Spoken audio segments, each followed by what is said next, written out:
Buddy.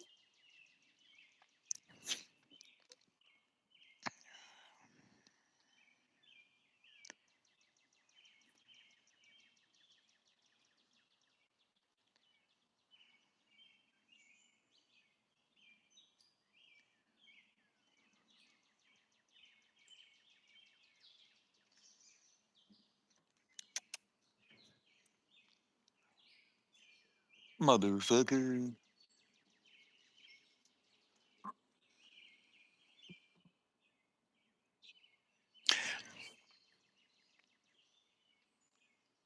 I'd be looking at you like this.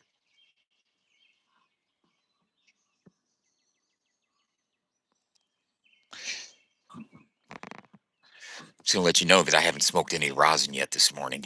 It's all still right here. Yeah. Looking rather good this morning, ain't I? Oh shit, I got bugs. I got bugs. Bugs.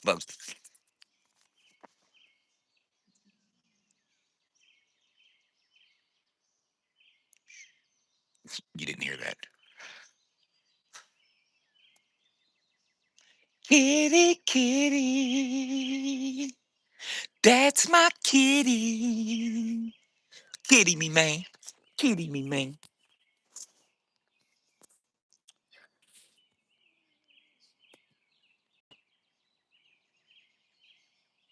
What's up, buddy? What's up? What's up? Fatty freeloader. Look here. Bam.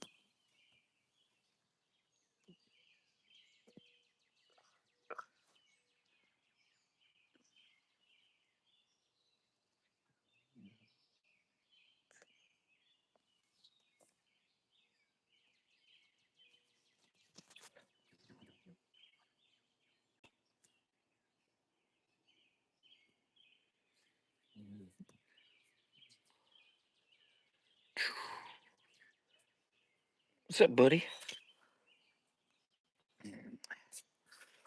Meow. Meow. Meow. Meow. He wants to play, but he'll fucking bite my ass.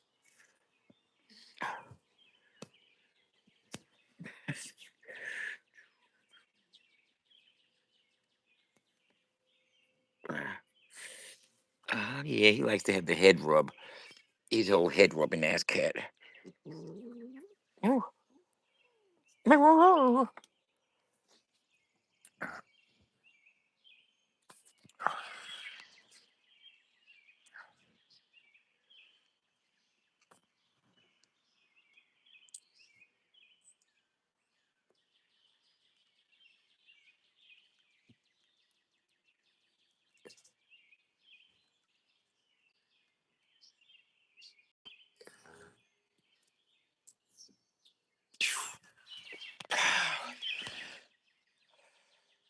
It is a husky.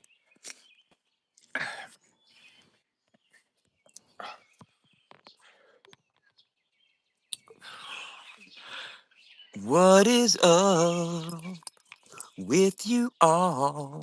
Yeah.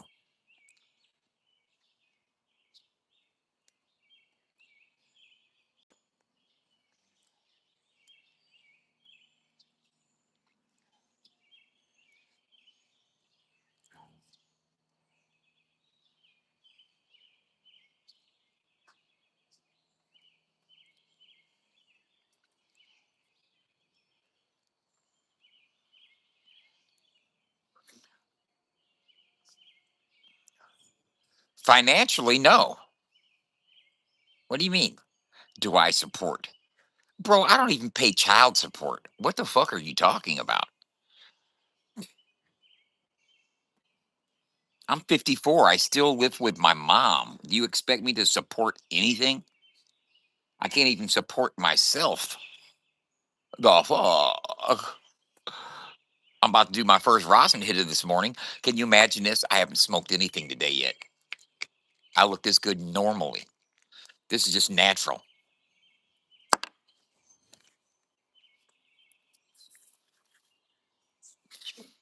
My girlfriend's in the shower right now. She might be toweling off.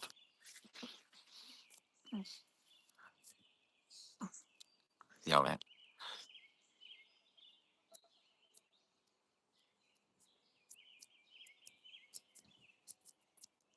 Sprinkle a little bit of amazing.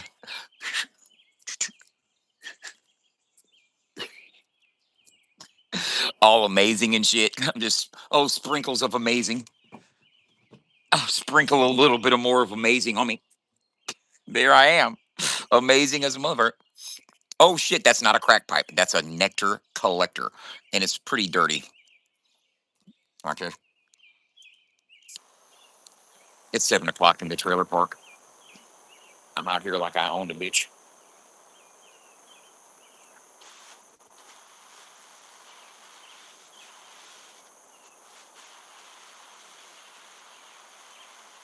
Here we go. First hit of the day.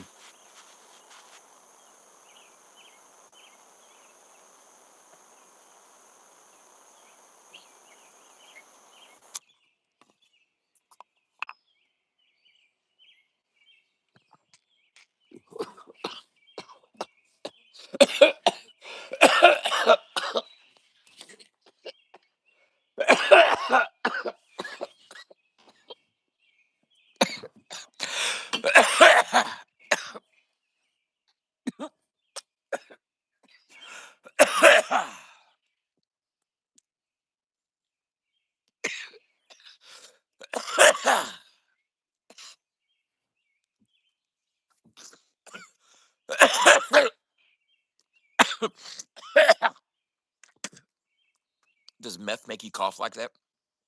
When you were smoking meth, did you ever cough like that?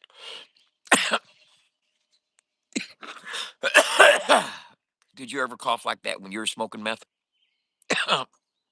Mething around. That's what, that's what meth made you do. Cough. Stick ice cubes in your butt or some shit. I don't know what the fuck.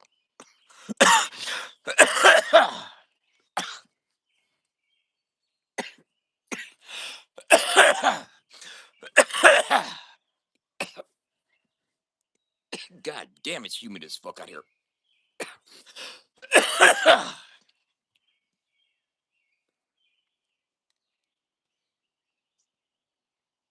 How you doing?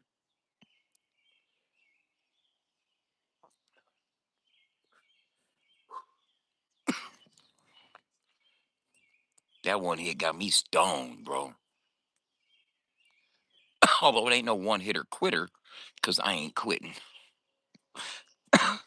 But that was a good hit.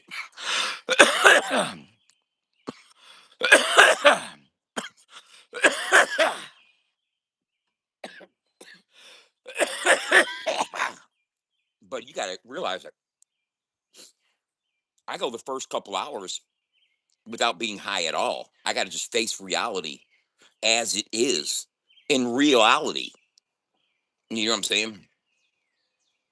Not no fakeality, reality. That's why they call it reality. Litty like a titty. And I've never seen a lit tit. You know what I'm saying? Can you imagine a fucking flamethrower shooting out the nipples? It's a lit tit, a litty titty, or whatever. I never understood that. Get litty like a titty.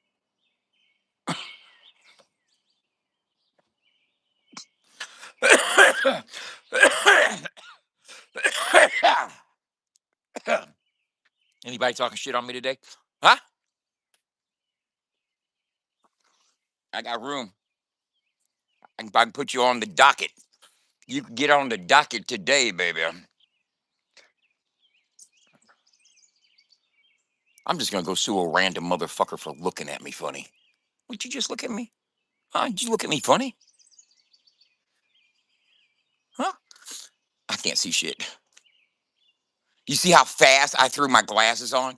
Huh? Did you see that? Watch this. Oh, look, I messed up. See how fast I did that? Huh? Watch this. Did you see how fast I put them glasses on? They just like they snap in. It's like, do I need to read something? Okay.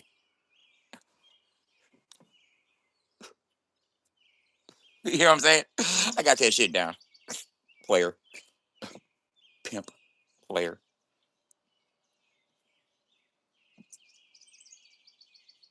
Me.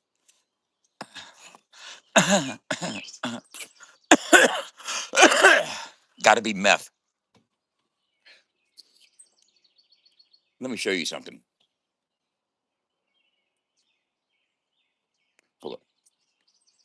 Watch this. Hold up.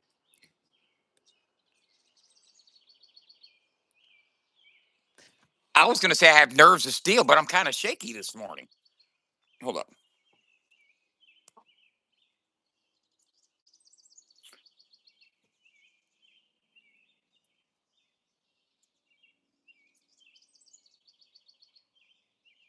Is my shit fucking? Hold up. I know what I do got to do though.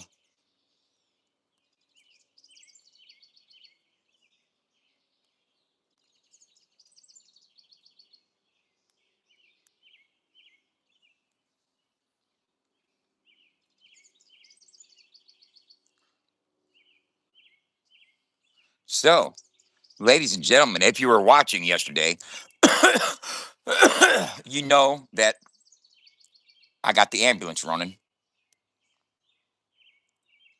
Right? Hey, you know, uh, that I got the ambulance running yesterday, right? And that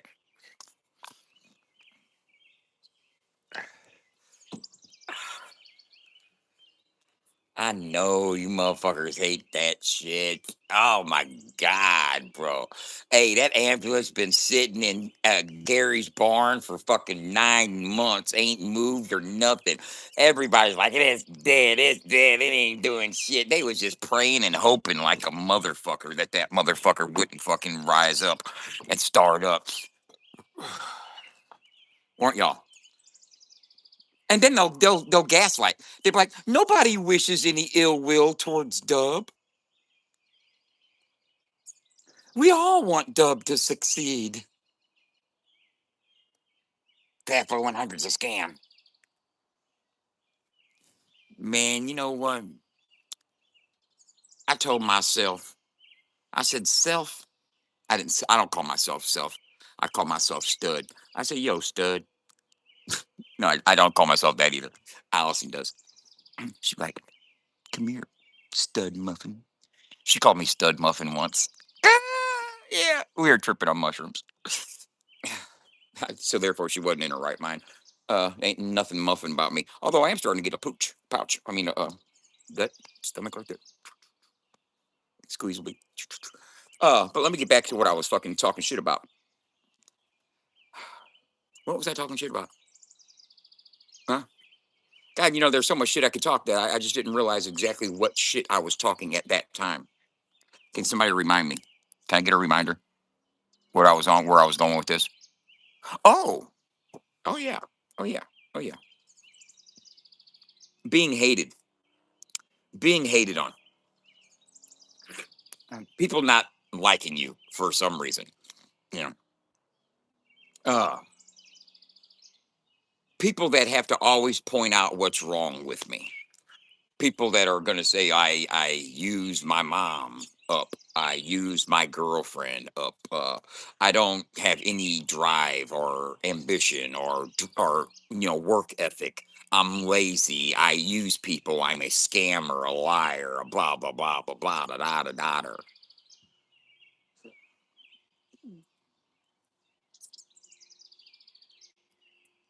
Have any of these people ever come with one fucking receipt on any accusation other than some hearsay from a hater? I'm talking about like actual. Here's where you're a piece of shit, Dub. Huh?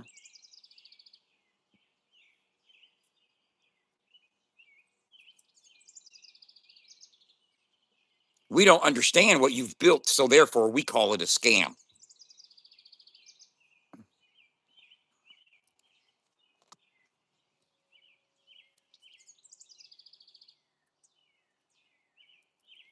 Hate me so much that anything I could possibly bring to the country rap genre that could help artists won't be supported to the extent that people call it a scam.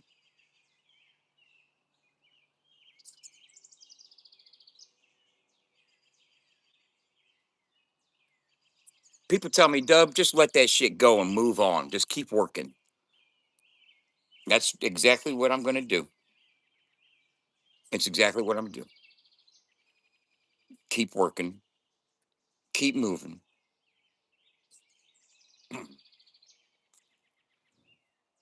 But let me tell you one thing, okay? Hard work, dedication, a few people that see your vision and fuck with you, and patience. Patience. I keep adding quality, functionality to what I'm doing. Wow, my competition, you guys aren't competition, bro. We aren't even in the same on playing on the same field. It ain't even it's like not even apples and oranges. It's fruits and vegetables. Guess who's the fruit? You know what I'm saying? Bunch of fruits talking about grown men all goddamn day. You know what I'm saying? Not discussing ideas. I warned Elmer, man. Them people over there are gonna backstab you, bro. They kowtow to the troll community. You're getting judged left and right in the chat. No matter how much you fucking kiss up to Tim and make it seem like it's gravy, that whole fucking community got their own fucking mind already made up. But people have to find things out for themselves, and they'll find out for themselves. Now they're over there trying to figure out what's up with Caesar Beavers. Man, Caesar Beaver's been fucking with the country rap community lane for fucking over 10 years. And Uh, I've sent Caesar Beaver's money. I sponsor Caesar Beaver. FAFO 100 is a country rap news sponsor. We definitely are. Mm, definitely are. When he'll ever fucking release the comic book he's supposed to be drawing that we're sponsoring, I have no idea. But that's what we're supposedly sponsoring. If that'll ever see daylight, we'll see. Uh, but FAFO 100 radio.com has got a new feature, y'all. Yeah, go and create a profile. When you create a profile, right, you automatically qualify as somebody that don't give a fuck about what other people think. You could be one of the first to just really show them. I don't give a fuck what they think of me. I'm gonna go create a profile. Go to FAFO100radio.com today. Cause check this out. Friday, I'm giving somebody $100, but they have to be a profile holder on FAFO 100. You have to have a profile created to qualify because you're not going to get added to the wheel and if you don't have a profile created. If you got a profile created, we're doing a fucking randomizer spin Friday. I'm going to give $100 away to a content creator on FAFO 100 Radio. All you got to do is create a profile. Go create a profile to get your name added into the contest. I'm going to give $100 away on Friday. Guaranteed. God, I will do it live. And you can screen record this right now. So when Friday comes, you can say, "Hey, Dub, where's that $100 you said you was going to give away on Friday?" Okay? So make me stand on it. I like doing that type of shit. I like talking so much shit that I got to stand on it. That's how I do it. I make myself stand on it. Can't back out now. I done put my word on it. You have my motherfucking word. I will fucking, may I fucking wear Justin's gloves if I don't have for a week if I don't fucking commit to what the fuck I'm saying right now. Friday evening, we're doing $100 giveaway, randomizer on a wheel, but you have to be a profile holder on FAFO 100 to qualify. So if you want a chance to win $100, go create a profile real quick. Get yourself in the game.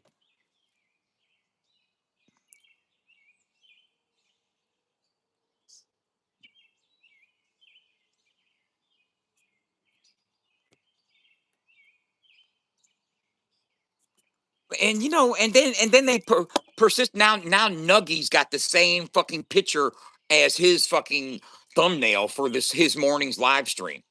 Those people do not realize there's people in the game, artists, promoters, Justins, and people. They don't want pulled into the drama. You know what I'm saying? They don't want pulled off into that shit. They don't want shit brought up between Justin and Bravo. That was whack as a motherfucker what Tim did. That was stupid and whack. And he did it for his community, his trolls. He's, oh yeah, let's take to talking about this. You know what I'm saying? It was stupid. It was not tactical at all. There was no sense or no thought put into that other than I'm trying to be funny. Bro, you're trying to create drama, trying to create division, separation, pick a side.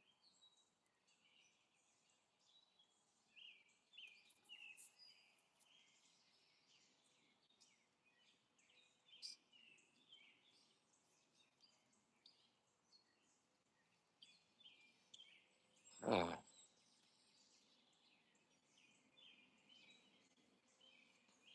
he bounced right off that motherfucker. Oh, nope. And him and fucking Sav probably got a strict understanding. Don't meddle. Don't get in the middle of that. Stay the fuck out of that. You do know your brand, your ego, or the machismo involved and all that. No man, no. You got to get the divorce paper signed before you even start. And I'm gonna tell you like this, Triple Timmy. As much as you swing from Justin's nuts, don't think for 1 second that if Gator put fucking made motherfucking Justin a target on lock, that he would fucking walk away unscathed. Bravo will body Justin.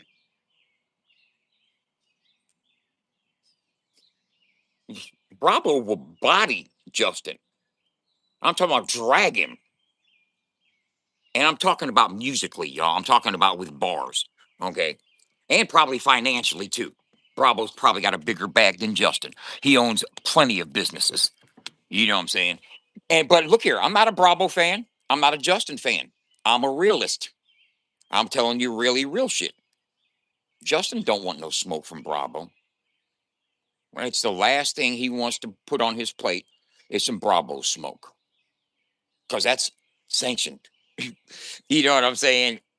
There ain't no phone calls that's gonna get the motherfucker off of him. You know what I'm saying? There ain't no clout. There ain't no I'll go get your tattoo on because I disrespected you and said you was illiterate. No. Justin knows to get off the live when you see Bravo. Don't even comment. Don't it ain't even worth it, bro. That's what uh, he's doing what I should be doing on a lot of occasions. Bouncing. Nope. Ain't even gonna touch it. Ain't even gonna touch it. And coming from a dude that's been fucking with country rappers for the last 15 years, I know who Bravo Gator is. I know what Target Unlock series is. You know what I'm saying? I know all them dudes from Antioch. You know what I'm saying? You gotta don't forget fucking who was fucking a best man at motherfucking Bravo Gator's wedding. You know what I'm saying? Justin now don't want that smoke, bro. You know, and then Tim just gonna throw it up there just to fucking be funny and instigate some shit. No, man, he ain't gonna fucking no. Pull all the way back from that. That was tactically stupid. That was a clout chase. That backfired.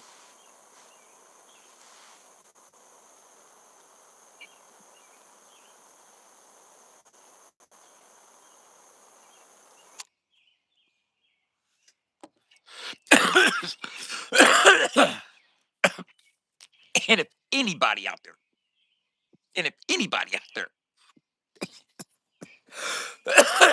thinks that Justin Stowers can fuck with Bravo Gator in the booth. You're delusional.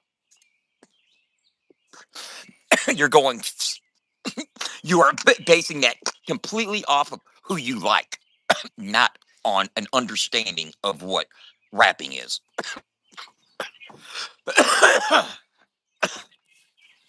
Don't let me play for you the Atom Bomb.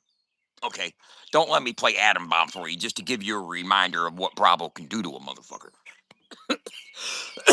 Justin don't want them problems.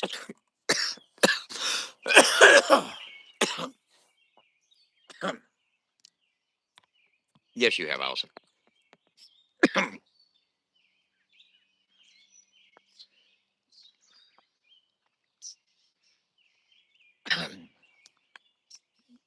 See, it's all good when it's drunk with the fellas.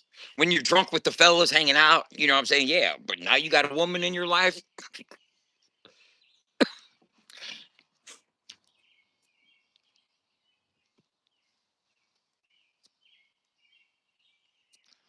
Why do y'all do that?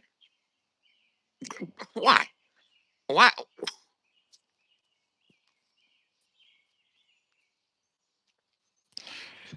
To watch Savannah Dexter for the first 2 minutes of a live stream has got to be mirror, mirror on the wall.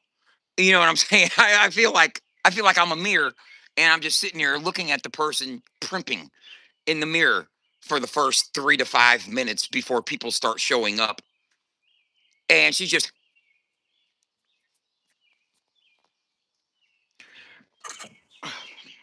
why don't you do all that before the fucking camera turns on so you could just sit there and start talking to people? You know what I mean?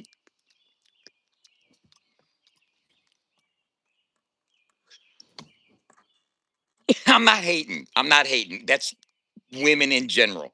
You know what I'm saying? Women are very self conscious, very hair conscious. Women have a louder voice in their head than men do. Women have an ego. And I don't, when I mean ego, I don't mean somebody that's stuck on themselves, like a big ego. I don't mean egotistical. I mean, when I mean ego, I mean the egoic mind. I mean that voice in your head. You know, the voice that's constantly talking and chattering in your head. Even when you try to silence it for a second, it'll start talking again. Well, women's are louder, and women's are more self-concerning, self-doubt. You look ugly, you fix your hair, they'll get they're insane, innately insane. That's, I mean, humans in general are, we hear voices. And it is our internal dialogue. We have an internal dialogue, an egoic mind that tells us all the drama, that keeps us in, we are crazy. And it's so fucking fun to, when you realize that and understand the insanity of humanity. And it's humanity's insanity. It's innate in all of us. You know what I'm saying? To the point that we start creating stuff in our minds, just to faith, belief systems. Oh, heaven. Yeah, yeah, okay, cool. And then it's collective insanity. It's humanity's insanity. And we're all infected with it. And it's what keeps us going. It's what makes us suffer through life, thinking and believing other things happen once we're gone. You know what I'm saying? It gives us eternity. But if you can think rationally for a second, bro, what the fuck are you gonna do for the next 10,000 motherfucking years? You know what I'm saying? Be bored as a mug. Yeah, I done this before. Shit. Okay, yeah, Jesus, I done heard that joke 5,000 years ago, bro. You know what I'm saying? I was just like, no, that's not reality. But we make it a fucking thought pattern, and which therefore fucking substantiates our fucking insanity to begin with. You know what I'm saying? Oh, and then people will say I'm crazy for laughing at the humanities insanity. Oh, what you talking about? Blah, blah, blah, blah. Yes, okay, that's cool. Uh, to each their own. But women are crazier than men. Women's voice in their head is a lot more da, da, da, da, da, da, da, and more insecurities than men. So therefore, more primping, more fucking fixing the hair and all that type of stuff. Those are your securities and your insecurities, and your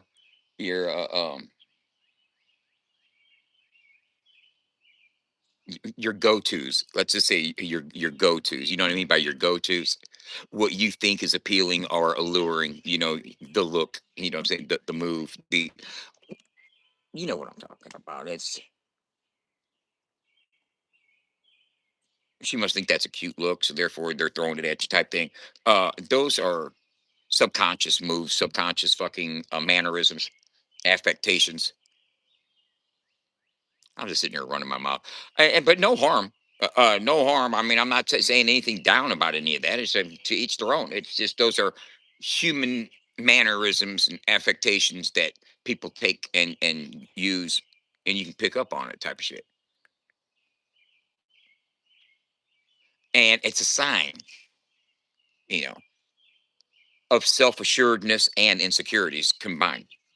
You know what I'm saying? And you catch glimpses of each one, especially with Savannah, who's so projected with it in front of the camera while prepping for the live stream. You know what I'm saying? Like you should have had all that fucking done before 100 people were in the room. But like I said, teach their own. They're having fun. They're a young couple. They're doing their life.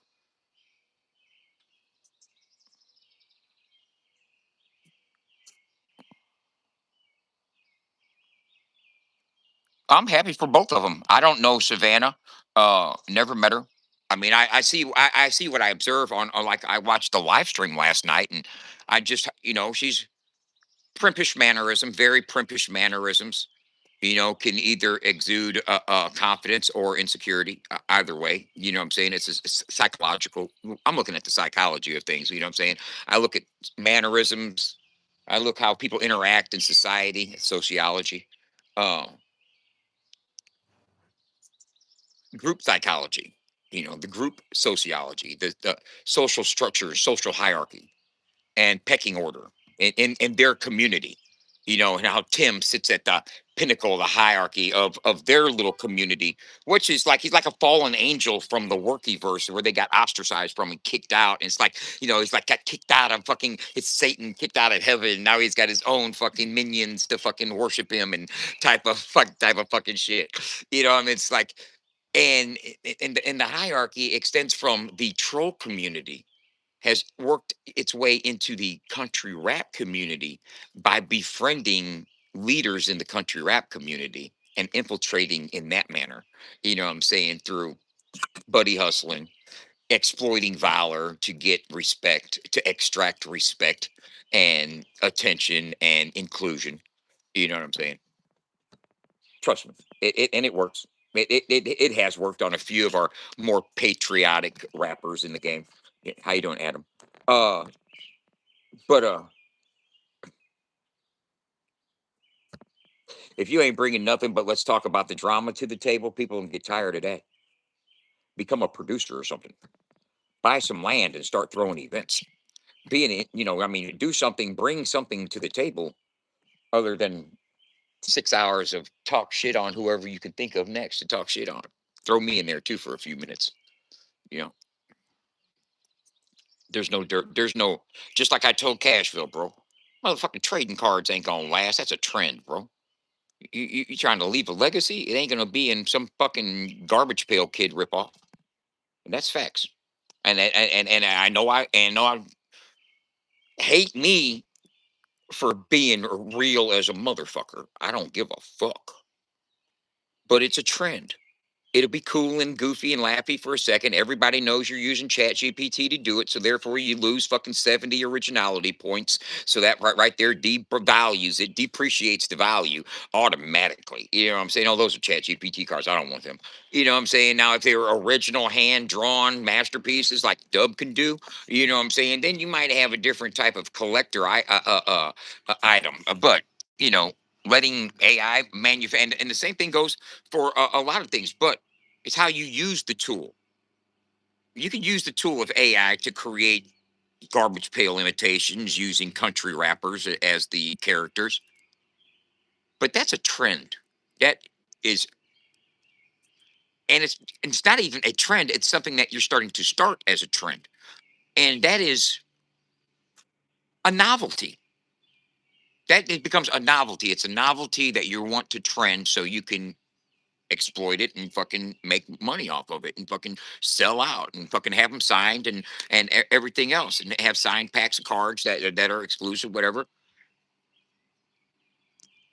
Back before the internet, yeah, that was a great idea. In the 80s, early 90s, fucking collector cards fucking were going like crazy. Yeah, you could see that, you know. But unless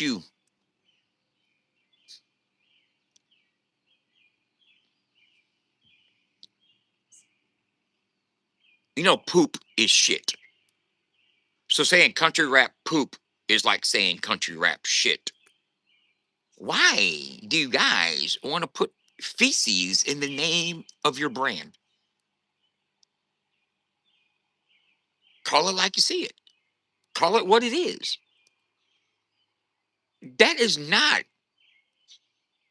not a good sound business decision. I'm telling you that right now.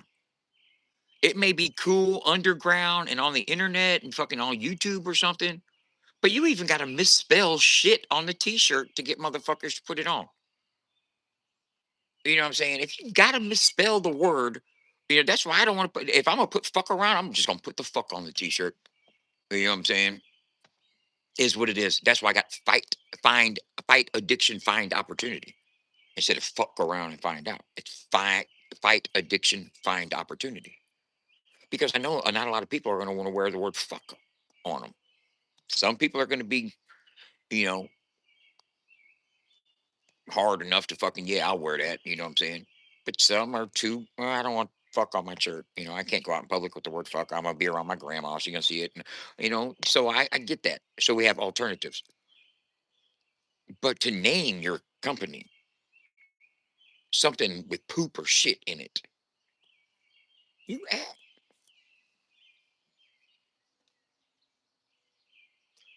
the power of attraction, the laws of attraction. You are what you put out. You attract what you exude. The energy you bring forth, the energy that will be coming back. Now, I will admit, and I'll take all kinds of accountability and responsibility for my shit talking behavior on these YouTube streets as of late. But I got good reason. People give me good reason to talk my shit. I get good reason every day.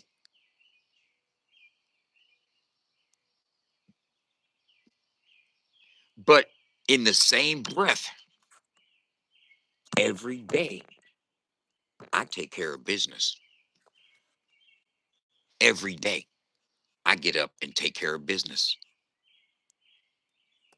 And I've been doing it for over a year. And let me show you something. Me putting in the messenger service and the fucking notifications and the daily check-ins, bro. Yesterday, I had an average session duration of 42 minutes and 23 motherfucking seconds. Do you see that right there? Average session duration. Let me go 3 seconds. I wanted to recycle it for you so you could see that that wasn't a screenshot that I fucking enhanced some kind of way. That wasn't no Photoshop bullshit. That was the real session duration. 42 minutes and 23 seconds. Yeah, we only had 148 people yesterday, but the average session duration was 42 fucking minutes.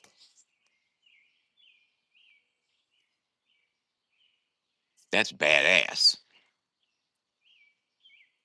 Because if 148 people, I ain't gonna lie to you, if 148 people can stay there for 42 minutes, then that means 14,000 people can stay there for 10 minutes. You know what I'm saying? If I can get 148 people to go there and stay there for an average of 42 minutes, and like I said, you might not think that 148 people, that ain't shit. Look, Tim had 300 people in the fucking room chat last night. Not for 42 minutes. Not for an average session duration of 42 fucking minutes. No, you didn't. I'd rather have 100 people on my website for 40 minutes than 1,000 people on there for 4. Facts. You're going to get more impressions. You're going to get more ad time, ad revenue. Your ad revenue is already at a premium if people are staying on your website that kind of time. You know what I'm saying? You're showing average session durations of exceeding 10 minutes. Now this will aggregate, and that 42 minutes will go down. Once all the data comes in, it'll probably go down to like 16 minutes because I think in the last 7 days, in the last 7 days, I've had 1,300 views, but 16 minutes average session. Badass. That's badass. You know, I mean, seriously, and you may not think it is, but this is my first year. I'm at 14 months of existence right now. At 14 months of existence, and we're still averaging over 1,000 people a week at 16 minutes average session duration. That's good. That's that's beyond good. That's very exceptional. It's badass. Hold on.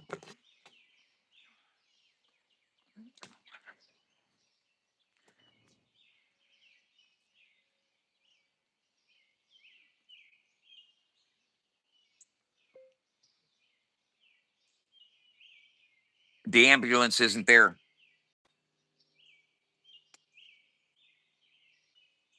I got it started and took it down to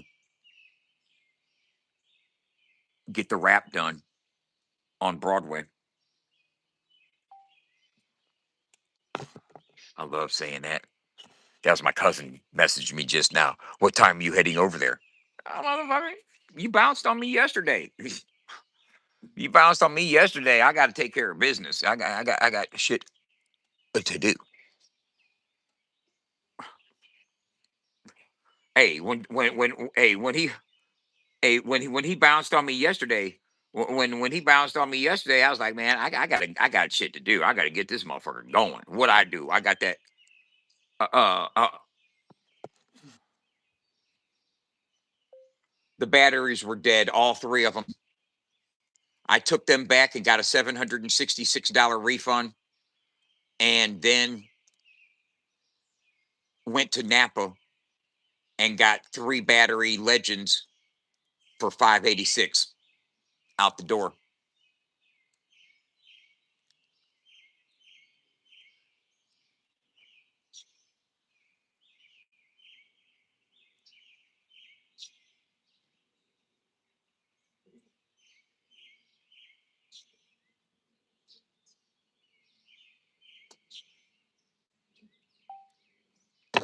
I was gonna see if you wanted to do any work, but I'm I don't know.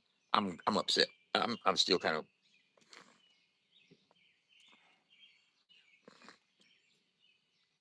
I don't like waiting around. I don't like procrastinating. If I can get something done while other people are hesitating, I'm gonna get it done. You know what I'm saying? It's, oh, he's gonna wait on us. No, I ain't. If anybody ever say, "Oh, double wait for us," they lied. They lied. I ain't waiting, man. I'm taking care of business. It's gonna get done. Well, if I got to do it by myself, if I got to fucking hire people to do it, and if I hire people to do it, they gonna do it how I want it done, or I'm gonna have issues like a motherfucker, bro. I'm easy to please if you take care of business and get on top of shit, especially if I'm coming out of pocket.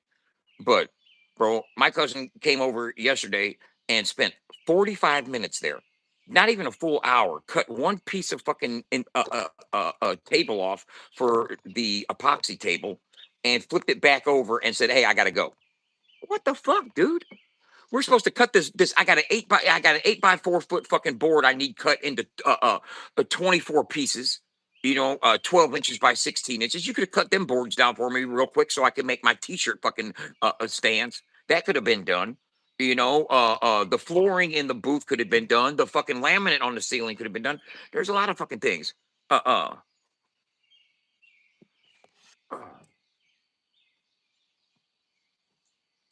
It's all good, man.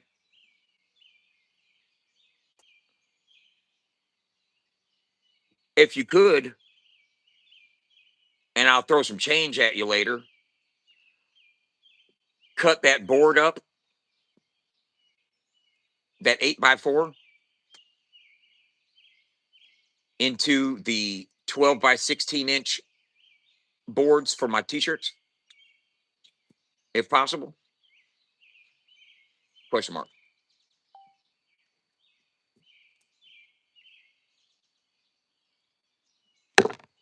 I'm still trying to get shit done. But bro, he owed me $500. I gave him $600 already, so that's $1,100 right there.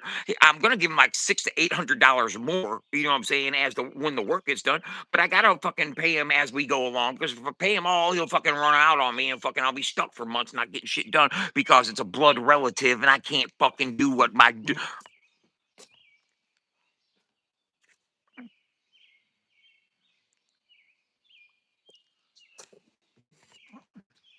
See, that's why you do business with family. You can't get sad on a motherfucking family member like you would if you put a bunch of money in somebody's hands and they fucking flake on you on some other shit, bro. Your hands are tied. You're like, oh man, you know what I'm saying?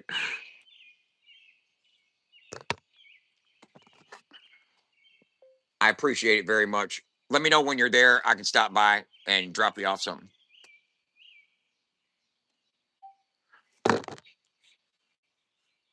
Yeah, it's hard to work with family because family takes advantage of family, bro. And when I told him going into this, I asked him. I said, because the other guy that was helping me, he had some issues to where he couldn't come down here and work as often. He had to take on family issues, and I understand that. And he was doing me a favor anyway. Uh, so I asked my cousin. I said, "How much you gonna come here and look at everything? I'm gonna show you everything I need to get done. I need to get the floor done. I need to get these doors in. I need to get this done. I need to get that hung. I need to get, you know, how much are you gonna charge me?" I said, "Now remember, you already owe me $500. You know what I'm saying? He's been owing me $500 for the last 6, 7 months, right?" And I've been patient as a motherfucker about that. Not even saying give me increments, $20 a week or something. And yeah, that's my cousin. Um, Now check this out. He already owed me 500. So I said, how much you gonna charge me to finish out this inside of the ambulance? He said $1,000. I said $1,000 on top of what you already owe. So not 500 more, but 1,000 more. He said, yeah. I said, all right, bet. I said, I'll supply all the tools and the necessary items. I'll supply the supplies. I'll pay for all that, and I'll give you $1,000. But I'm not going to give you $1,000 up front. I'm going to give you a few $100s, and then I'll give you a few hundred more, and then I'm going to piece it out to you as we do the work. So I've given him $600 so far, and Monday was Memorial Day, but we were still going to come over and work. But then I was on my way from Allison's house home. Remember, I stopped at Proper Dispensary and I was going to go home. I get a message from my cousin saying, "Hey, can we go tomorrow? My dude's here working on my car." It's like, fuck. So I turn around and go back to Allison's house. You know what I'm saying? Because she's cooking pork steaks on the grill. You know what I'm saying? For Memorial Day. So he's like, he canceled Monday. So I was like, all right, let's meet up Tuesday. So Tuesday, yesterday, I drive up here and he pulls up with his assistant, Corey. You know what I'm saying? He's apologizing. Uh uh he brought his assistant over there and we cut the 2-inch fucking block off the end of the epoxy table. We got that done. Beautiful. I love that. But I was like, man, let's like at least see if it fits. You know what I'm saying? See if we got to do any adjustments. Or he didn't want to do that. You know what I'm saying? And we had 4 people there. Prime time to lift it and move it because me and him both flipped it by ourselves. So with his assistant and stuff, we could have just lifted up in there and put in there. Hey, flatter me or some shit. You know what I'm saying? I know I got to bring it out and sand it and polish it, but I want to see does this motherfucker fit and get a look at it. You know what I'm saying? Been sitting on this motherfucker for the last 9 months working on this. I got $1,500 worth of epoxy sitting here, and I'm paying you money. I got to go to Springfield. Well, I noticed that while we were cutting things down and doing things, he would step outside every 5 minutes, getting on his phone. So I know he was answering some marketplace, because he sells and buys stuff on marketplace all the time, and I can tell when somebody's responding to their marketplace fucking messages and shit, right? So he's like, I got to drive to Springfield. He got to drive to Springfield to go pick up something off a marketplace that he saw or whatever, and he's trying to get more money out of me. And like, bro, you ain't even been here an hour, man. The fuck, man? Well, we're done for now. No, there's all kinds of shit that could be done. I start pointing out shit. He's like, oh, I'm gone. And he leaves. So, me not being a sit around and twiddle my thumbs ass procrastinator, said, you know what? I'm going to take advantage of this. I said Tuesday, I'm going to get this tow truck up here and we're going to get this fucking ambulance running. I'm standing on business. I'm not going to fucking. So, that's exactly what the fuck I did. I got the tow truck there, and I got the motherfucker started, and now it's sitting down the street at the fucking sign place, ready to get the wrap on it. And Friday, I'm gonna get this. I already talked to Allison and Jenny. We're gonna pay the whole wrap price. Also, she said you're gonna have to take it and power wash it and sand this down. Might be able to use some Bondo and sand and all this type of stuff. I was like, hey, I don't have a power washer. I said, how much is it gonna cost if I just leave it here as is? You know what I'm saying? And you got to do all that. You know what I'm saying? How much you gonna charge me? Right? And she said what she said. She quoted me a price. And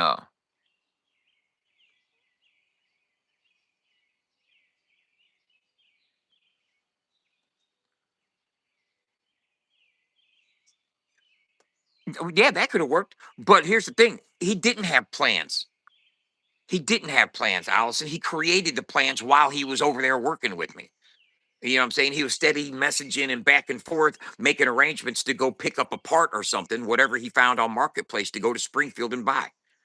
You know what I'm saying? So, he didn't come over and say, "Hey, man, I'm trying to pick this shit off a marketplace. So if this comes up and I can get it, I'm gonna have to bounce." Didn't say that to me at all. Communication. Don't make assumptions. Have a communication. Carolina. That's why communication is key. And I tell people that all the time, man. Hey, communicate, communicate, communicate.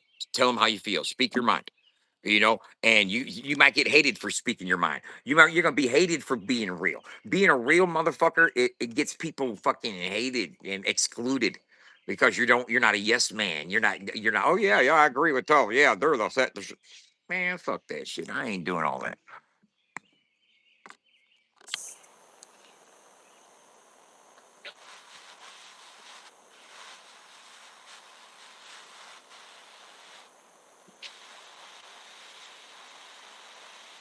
Watch this.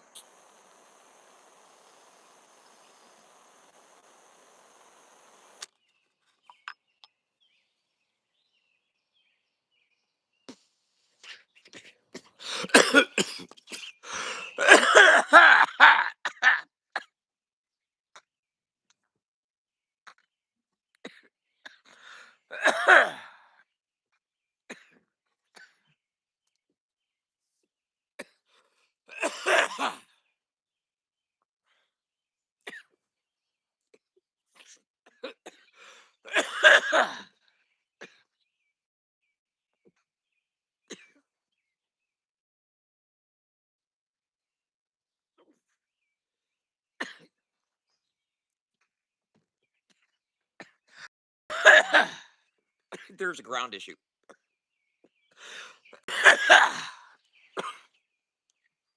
In the back. We had to unplug the mechanism. I don't even know what it's called. It's a power unit thing that's behind the passenger seat in the cab. It's a big ass box that's got plugs in it and everything, and there's a big power plug plugged into it from the console.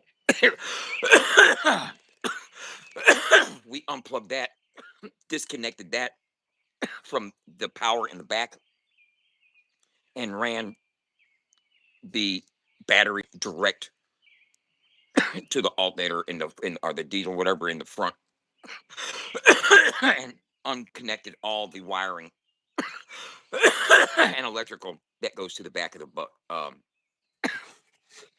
the cab, the box. So, what we're gonna have to do is I'm gonna have to get a electrician that knows their thing about diesel electronics, electrics, electrical, and get them to figure out the shortage, where the shortage is, how we can remedy it, and either fix it, fucking bypass it, cut it off, whatever. But I need power in the back. I got to have power in the back. But if we're gonna have power in the back, I had power in the back when I drove it there. You know what I'm saying? My back lights came on inside and everything, so there was functional electricity in the uh, back of the ambulance when I got it. So I'm confident that we'll be able to. You motherfuckers thought that I wouldn't even be able to fucking, bro. I'm gonna tell you like this. I wish I would have been live so you guys could have heard it start up the first time. Okay. I had the ambulance towed to a Napa auto uh, garage, a Napa garage. Um,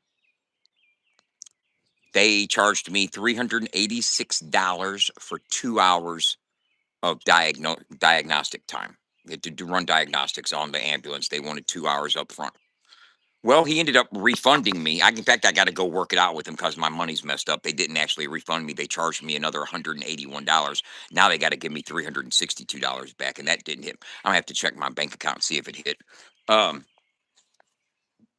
but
okay, yeah, they didn't give me my money back.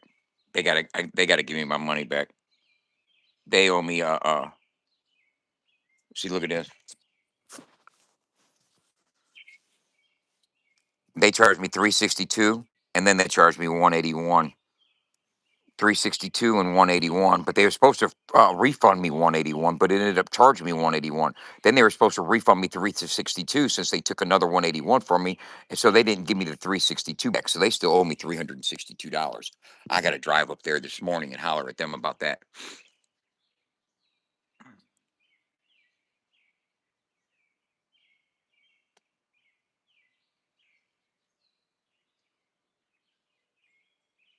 David Burke, you better quit with that shit.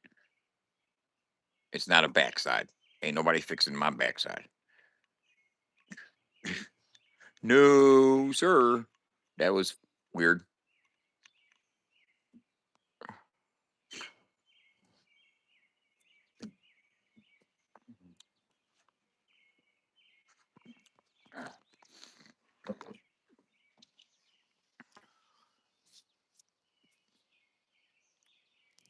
Yeah, I'll wait. I mean, I'm gonna let them know that it hasn't been refunded. It hasn't, nothing's come through. It should even it should show as pending at least. At least they're trying to fucking put it on my account, you know. But BCC concerts, man, we're proud sponsors of. Uh, we're sponsoring a few decent events this year, man. And we're gonna pull up in motherfucking. What else I got? I got uh, I got 100 shirt merch order.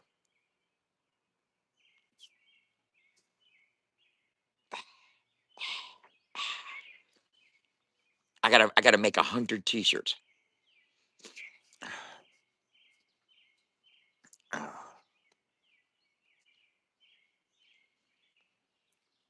What up, Jared? I gotta make 100 shirts for the Music Mud Fest. The Music and Mud Fest. Let me show you what I'm talking about.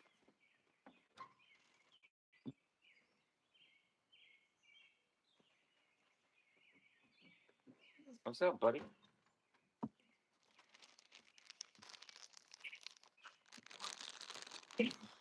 I'm gonna make the logo bigger though. We already decided we're gonna make it bigger.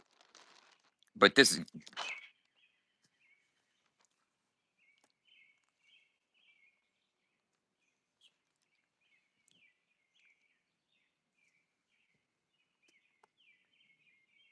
look at the lettering, everything came out fine. Pikes Off Road, Bowling Green, Missouri, August 6th, 2026. The Music Mud Fest, starring Struggle Jennings, Honest Ave, Demon Jones, Jesse Howard, Big Buck Beasy, JB Real, and others. Boom. The Music Mud Fest, sponsored, sponsored,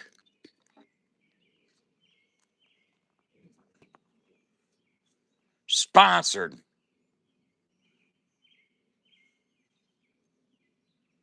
sponsored.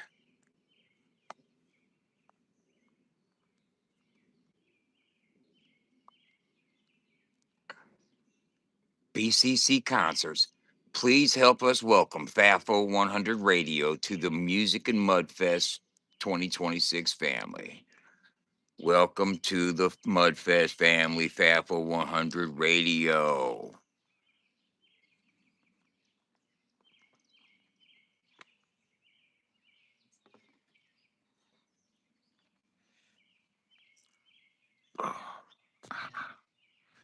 Yes.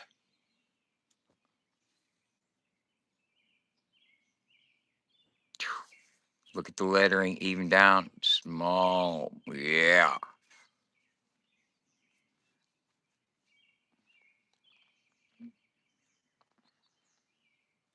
I'm going to make 100 of these.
This is the Music Mudfest in Bowling Green, Missouri.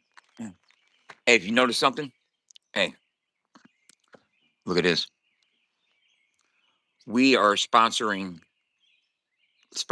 and performing, sponsoring and or performing at 3 events this year in June, July, and August.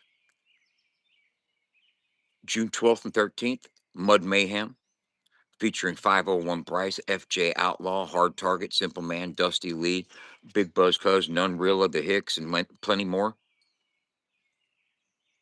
4th of July weekend, Slap Nasty Bash, Knob Noster, Missouri, with the Good Old Boys, plus a whole bunch of other artists that I've known and performed with several times. And August 6th through 9th at the Pikes Off Road Park in Bowling Green, Missouri. We have Music Mudfest, a BCC concert series that we're sponsoring. And that's Struggle Jennings, Honest Ave, Demon Jones, Jesse Howard, and several more. Uh, we're getting on some, it's not like we're sponsoring a bar takeover. You know what I'm saying? It's not like it's not like we're at some fucking, you know, club where you can touch the ceiling sponsoring that. We're sponsoring decent size events. You know, we might not have been allowed to sponsor the Grime and Octane event, you know, for whatever reason. They said they want local sponsors only, so they turned down our $2,000, uh, which is cool because what happened is open up and shine your light down on me. Okay, what happened was I'm gonna tell you politics. I'm gonna tell you politics, man. We were told that Grime and Octane just wanted to have local sponsors in New York. And if that's what they want, then that's what they want. I can't, you know, that's on them. Uh, I think it goes a little deeper than that. I think it's because Rich Regal and Just are on board, and I just think people tell people not to fuck with certain people because that's how people get down. People got reputations for telling people not to fuck with certain people. So when you get blackballed and gatekept in this industry, it comes from certain areas and certain sectors that are known for doing that. And those gentlemen are known for doing that. I'll tell them all that. You know, they've all been brought up in gatekeeping allegations, and every single bit of it's true. You know what I'm saying? Every single bit of it's true. You know, I see. I'm the realist. I'm the one that don't hold my tongue, and the motherfucker that will set it all out. Okay, I can tell you when Rich and Justin have both gate kept. Okay, so when we couldn't get the Grime and Octane sponsorship, it was like, you know what? All right, cool. What I was getting ready to do, now that I think about it, right? Now that I think about it, the Grime and Octane event, and it's a good jam-packed event. Nothing against the event. The event's jam-packed. You know, if they're doing, if they pull this off, it's a success. It's a badass event. You know what I'm saying? They got Project Pat and Ritz and Blind Fury and Lil White and Justin and Anthony Beast Mode. They got I mean, top to bottom, the whole roster is banging. You know what I'm saying? And that's why I wanted to sponsor this motherfucker. Is because it's got a fucking banging roster. It's a banging lineup. I'd put that lineup against a Redneck Rave lineup. You know what I'm saying? Just on simple fucking Project Pat and Ritz and Fury and White alone is more of a package than Savannah and fucking Justin on a headliner. You know what I mean? Let's keep it 100. So yeah, we definitely reached out. You know, we wanted the $2,000 package. I was ready to wire him $2,000 that day. I'll send you 2,000 right now. And then guess what I would have had to done? We wanted to take the ambulance and the tents and merch and everything, Screaming Eagle, all the way to fucking New York, above Niagara Falls, some motherfucking place, north of Toronto, up in New York. And you know how much diesel fuel that would have cost us? Not to mention, Allison ain't driving to motherfucking New York. We would have flown to Buffalo. We would have caught a flight to Buffalo and rented a rental. And then we would have stopped in Niagara Falls like we were having a honeymoon or something and spent a day there waiting for Hobie and Mike to drive the ambulance to New York and back. So now we got to pay for two people to drive the vehicle, pay for all the gas, pay for our plane tickets. But bro, and the $2,000 to do it. By the time that event would have been done, that would have been a $5,000 expense just to go to New York, hang out with some rappers. Oh no, no, no. And now hindsight, man, I'm glad they said no. I'm glad they said fucking no. I was signing myself up for a lot of expense for probably not much gain. There ain't probably ain't too many fucking serious diehard country rap fans in the fucking Catskills in New York. You know what I'm saying? So let's fucking come back to Missouri, where I'm from.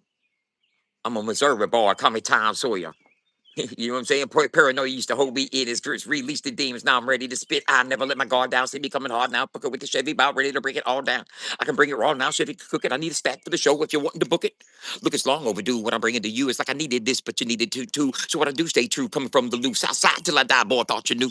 My true ambitions as a ride, I might have died like my dreams when I chose to get higher. Fire burns and urns can feel, but still I got the will. Well, they denied the fact that I got the skill. Come on, man. Listen to the words. So instead of spending $2,000 to commit myself to spending a few thousand more getting to New York to do this, I found two events right here in Missouri. I'm in Illinois right now, but right in Missouri, right? one 150 miles away, and one 65 miles away. And instead of taking $2,000 to sponsor one event in New York, I took the same $2,000 and I split it and I'm sponsoring two events. Both of them home local with Missouri homegrown people that I know and fuck with that the gatekeepers can't blackball me from. You know what I'm saying? Gatekeepers can't. Their gates don't extend all this the west of the Mississippi. You know what I'm saying? The gates don't extend this far. You can't keep over here. Your gates don't get kept over here, bud. You know what I'm saying? So what I do instead of fucking driving 14 hours to New York in a fucking diesel engine, gas guzzling fucking ambulance, I'm gonna drive 65 miles and sponsor a show that's got Struggle Jennings, Demon Jones, Honest Ab, Jesse Howard. I'm gonna sponsor a show at 150 miles in the lake in the Ozarks that's got 501, FJ, Hard Target, Simple Man, Dusty Lee, and all them. You know what I'm saying? I think the trade off was a lot better, a much more of a blessing.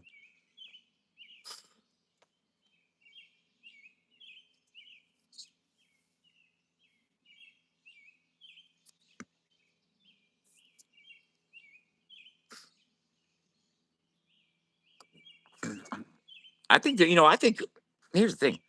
Once that fucking jambulance gets fucking all its fucking fuses and spark plugs and fucking gets bled or whatever they said it needed or anything like that, I fill it up. Okay, oh yeah. Shout out to Hugh Cecil. Hugh Cecil. Hey, Hugh Cecil. Hugh Cecil. Hugh Cecil. Wow. Hugh Cecil. Hugh Cecile. Hugh Cecile. Hugh Cecile. Hell yeah. What's up, Hugh? How you doing? Um, what was I talking about? I forgot what I was talking about. Just like that. I seen Hugh Cecile was back. Cecile. Hugh Cecile. Okay. Okay, guys, it's got glow plugs. Okay. I believe that once we get all that shit, you know, topped off, you know what I'm saying, all everything going, tune up. Okay, let's when we get this motherfucker tuned up and looked over and shit, that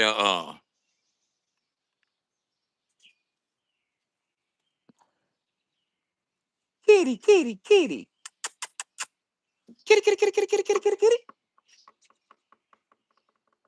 Kitty, kitty, kitty, kitty, kitty, kitty. What are you doing all up on his car like that, bud? Hey,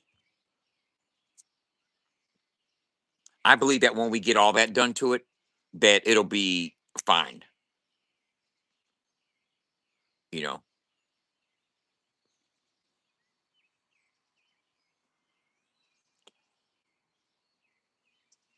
What's up, buddy?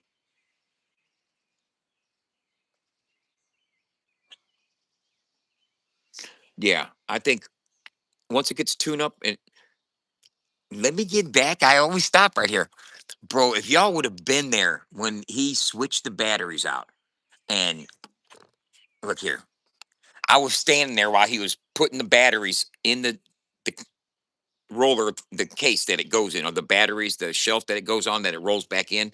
He was putting the batteries in there and he was hooking them all up and tapping them down on each thing and connection and tapping them all down and shit. And as soon as he got the third one tapped down, right, I looked out of the corner of my eyes and I seen my motherfucking blinker blinking on the front of the ambulance. And I seen that blinker blinking. I said, "We got power!"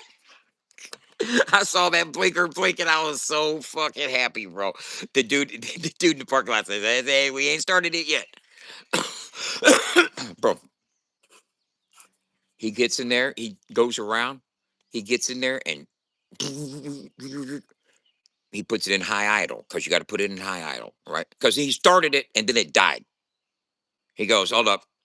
And then he start it again, and it starts running. You know what I'm saying? It's a diesel. It's kind of loud and shit, right? But bro, it's running. It started right up, like no problem. It wasn't like no. It started right up, and this time it stayed running because you have to flick the switch up, uh, to when you're running to keep it in high idle to start it. You know what I'm saying? Uh,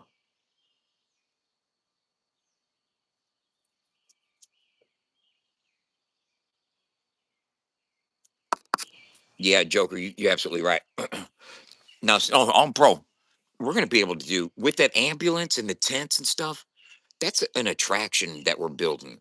We are building something like, oh wow, that looks neat. Let's go check it out. It's not a drab tent. I mean, it's our sign or everything is gonna be. We even getting Bucky the mascot, bro. We gonna get Bucky the mascot uniform to where motherfucker can be out there by the Jambulance in the Bucky costume, passing out koozies and T-shirts and whatnot. Here's my mom.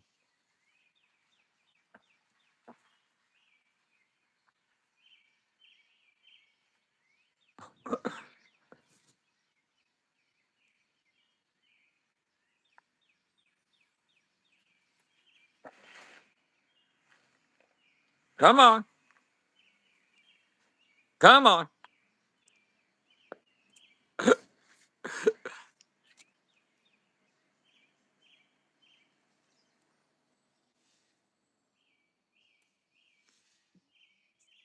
Oh, what I was saying is, yeah, when we got the ambulance all decorated and fucking, it's open, it's ready for showtime.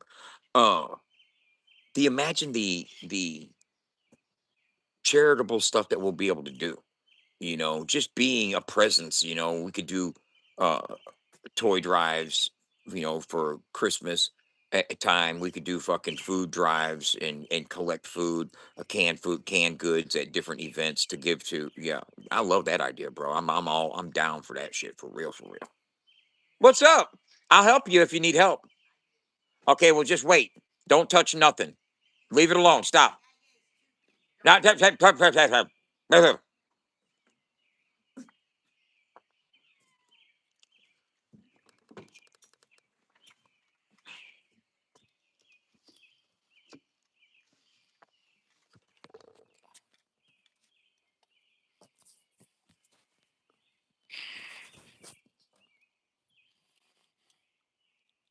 show him his card. Huh? Yeah.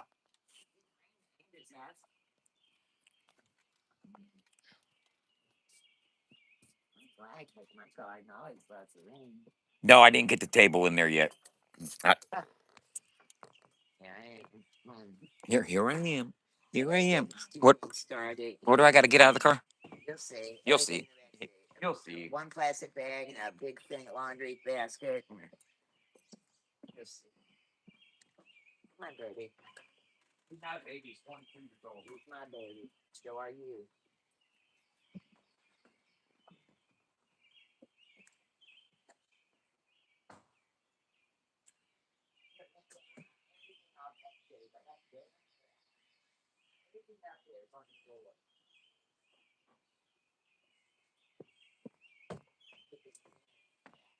Why?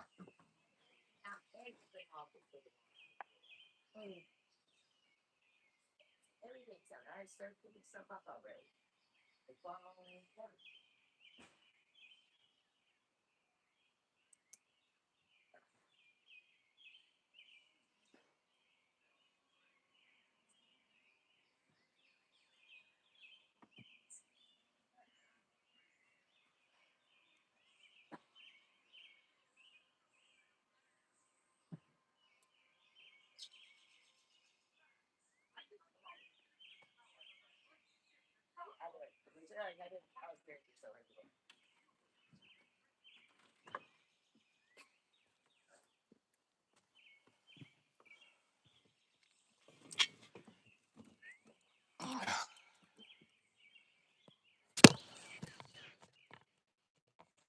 What's up? So the ambulance is running. The ambulance is getting wrapped. That's costing $6,700. But they're going to do the prep work as well. And that means power wash, any sanding that may need done to get the surface prepped and ready. Uh,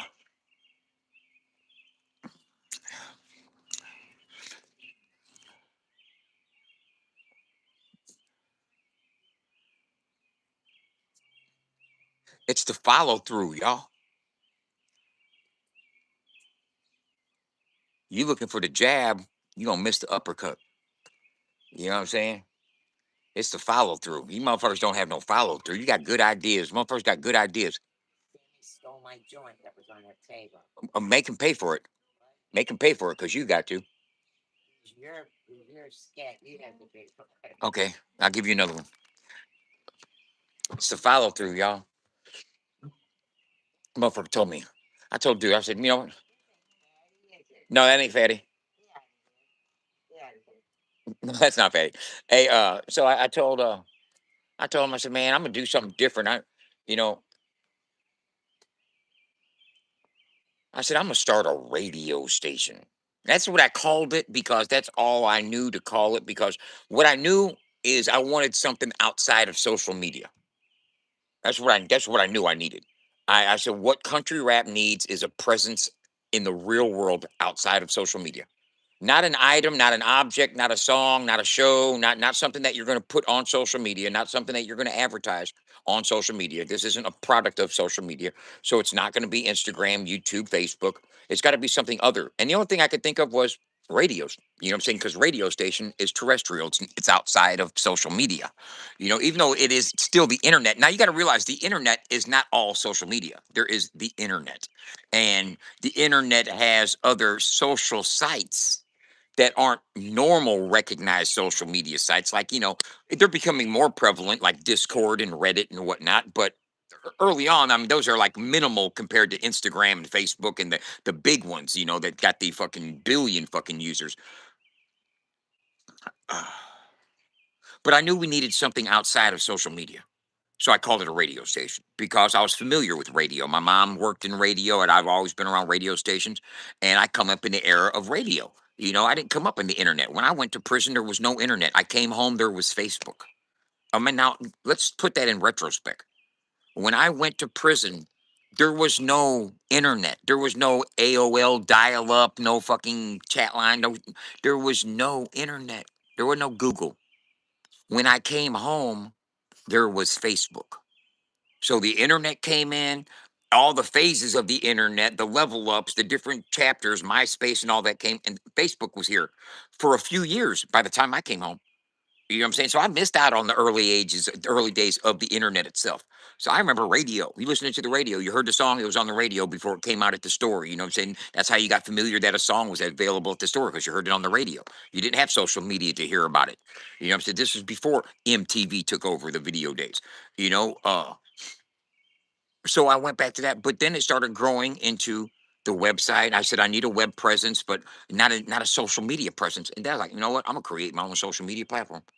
Uh, and that's what we've done. It's gone. You could go right now, create a profile, create content, upload music, upload videos. You can upload up to 10 songs on your profile for people to listen to and see, just like MySpace days. You remember MySpace when you had your jukebox or whatever? I don't, because I wasn't out here for MySpace. I was just going off of what people told me. You know what I'm saying? So I created a thing to where you could upload 10 songs in on your profile on FAFO 100. You can sell merch if you want a page in our merch store to sell your merch. You can have your own page on our merch store. We'll load it up with the merch that you want to sell and the t-shirts that you're trying to make available. We'll do fulfillment. We will fucking fill the order. We'll ship it and everything. We'll split profits after costs. You know, we have that. We have a tip jar that you can put up there.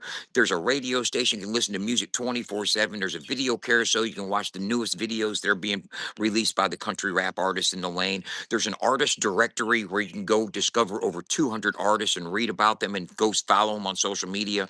We've got a leaderboard to where you can win money in contests and whatnot. Blah blah blah blah blah blah. It's a lot of shit going on, bro. And I built all that daily, iterating daily because I'm following through with an idea. You know what an idea is? An idea is that pawn on the chessboard. Until you move that motherfucker, it ain't gonna do shit except be an idea. Once you start moving them ideas, you can move an idea all the way across the board and grow that motherfucker up into a queen and dominate. And that's what people don't expect you to do. They don't expect you to push that pawn all the way across the board. They don't expect you to fucking stay that vigilant and that defensive to where you can protect that motherfucking idea, hence that pawn, and get it to where it needs to get to where it grows up. They're going to try to stop you along the way. They're going to try to put people and places and obstacles in your way to keep you from getting that idea all the way to the finish line.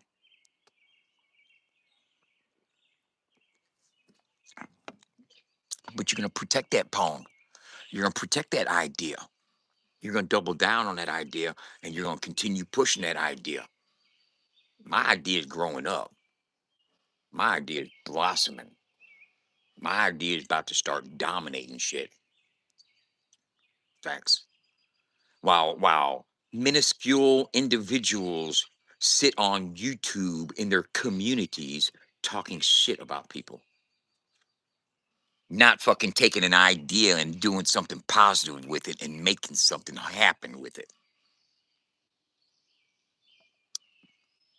That's why I ain't worried about damn one of you motherfuckers that hate on me. I ain't worried about damn one of you motherfuckers hating on me. You don't prove you pussy and ain't gonna do nothing in real life. And you ain't got enough motherfucking clout or money to stop our motion. Period. Now, when people check out what we're doing and what we're doing it for, the purpose it serves, we are artists first over here. I support and promote the artists, and they all love what we got going on. There ain't been damn one artist. Oh man, that shit's stupid. That sucks. And if they have, they were influenced by somebody else that don't know what the fuck they're talking about. Because anybody in their right mind that goes over there and sees what we got going on is going to have appreciation for what it is, unless they're just a straight up hating bitch.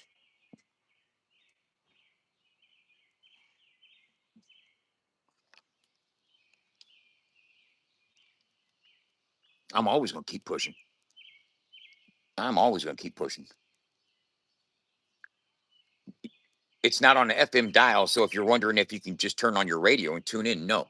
But if you have Alexa, you can download the FAFO 100 skill and tell Alexa, hey, Alexa, play FAFO 100, and it'll start playing right now.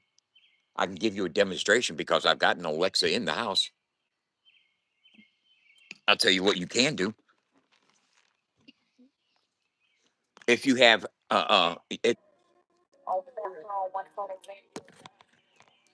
it's a Wednesday, Jenny. I'm sorry. What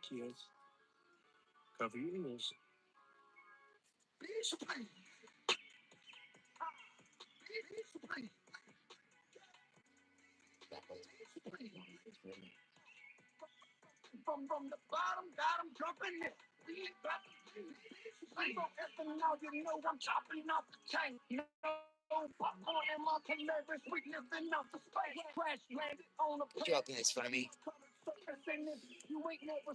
Thank you. They fill me so full. As soon as you open, they spill. I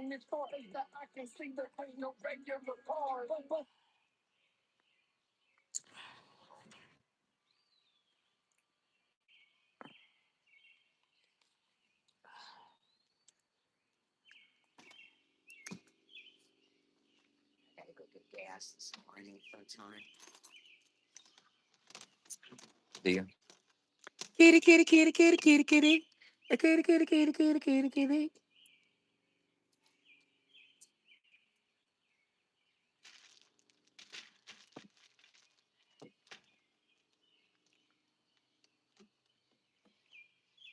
Rub up against her. Don't rub it against me. Do not do it. He was getting ready to snap on that cat, wasn't you? Yes, I do not like cats rubbing on me. He was getting ready to, too. Touching me in any way. He's never done that to you yet? Yes, he has. Does all the time, don't he? Yeah, and I told him about himself, too. I told him about himself. I told him about himself. Except I called him her. You always call cats. You call every cat a her. Not anymore. You did.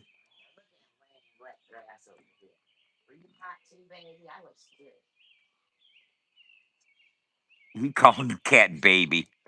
Oh my god.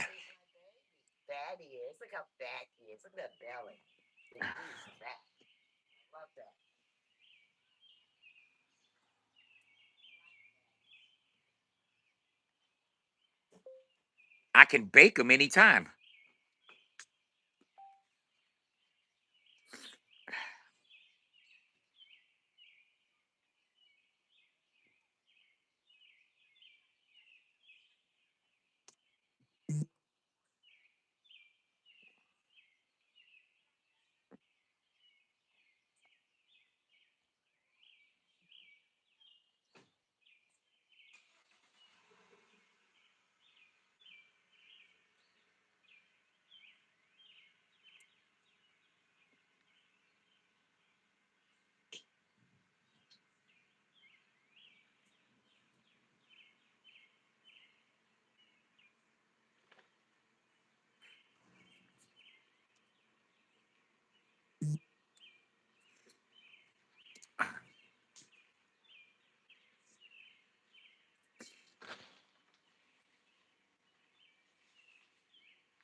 Damn, hey Jordan. Jordan.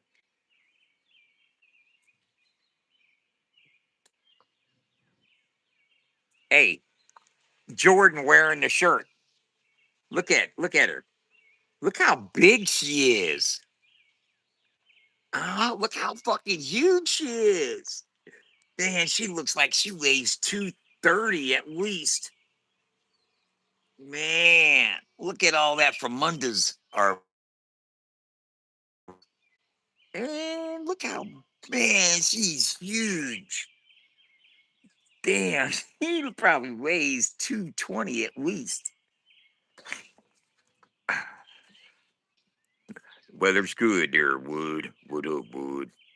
Hey, Wood. What it look like, Wood? What up, Cracker? What up? Cracker don't crumble, bud. Hardwood. Hardwood. You know what kind of steering wheel I got? Wood grain. You know who my favorite actor is? Woody Harrelson. You know what kind of floors I got? Hardwood. Hold up, hold up, hold up, hold up, hold up. You know who my favorite president is? Woodrow Wilson. Woodrow Wilson.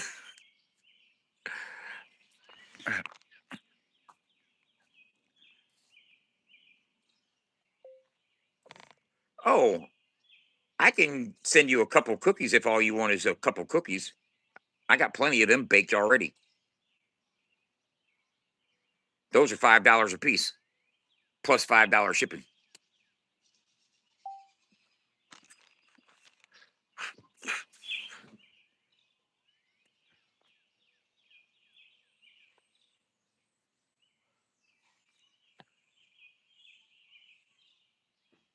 You know who my favorite actress is? Natalie Wood.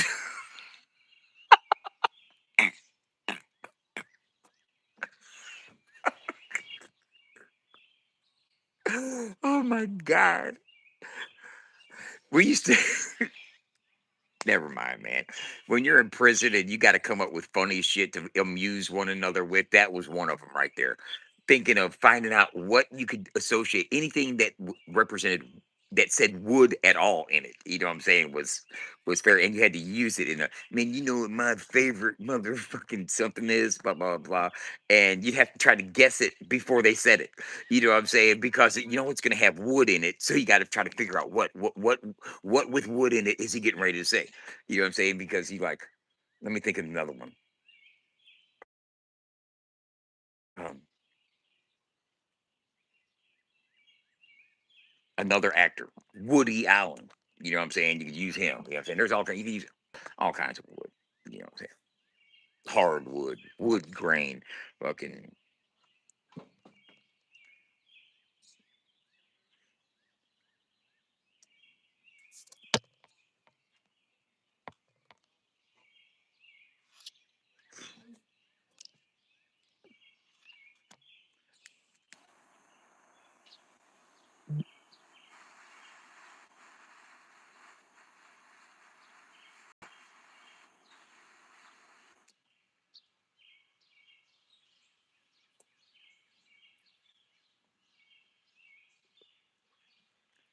I'm sitting here, and you know what I noticed?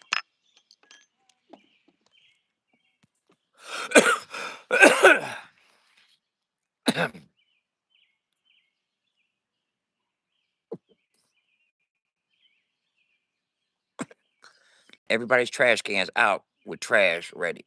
And at about 7 o'clock, I said to myself, you know what? Monday was a holiday. There ain't gonna be no trash man here today. And sure enough, sure enough, ain't no trash man. Oh god. Oh yeah. That felt good. Mm.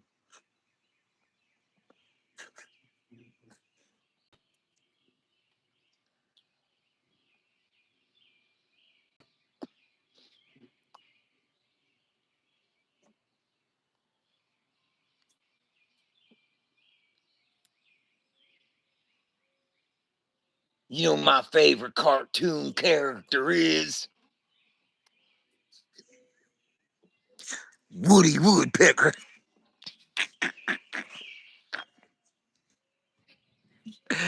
Oh my god.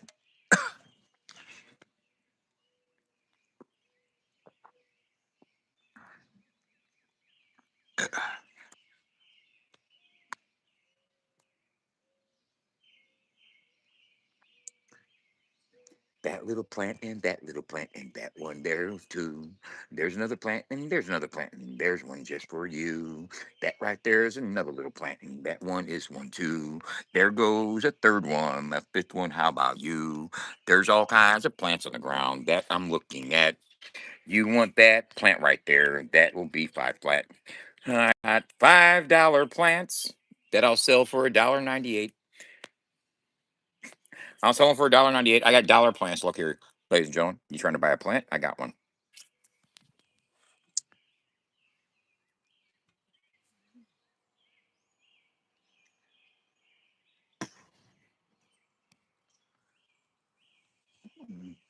Blackberries, potatoes.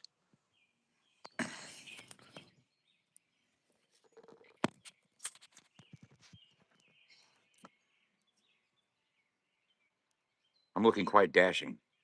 Dashing. Speaking of dashing, I could start door dashing. I got fired from DoorDash before. I wonder if I can get a new job. I'm gonna be like, look here, man, bro. I went to rehab. I'm changed now. I don't smoke while I fucking deliver. Motherfucker got me fired from DoorDash. They said that they placed an order. I didn't fucking have no order. They said I was live on social media while delivering DoorDash smoking marijuana with the food in the vehicle. Fuckers.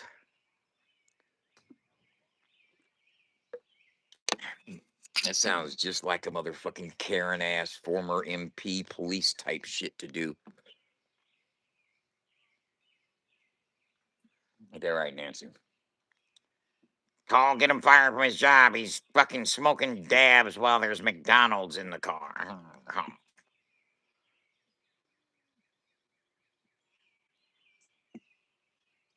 And when I dash, I'm known to eat a fry too.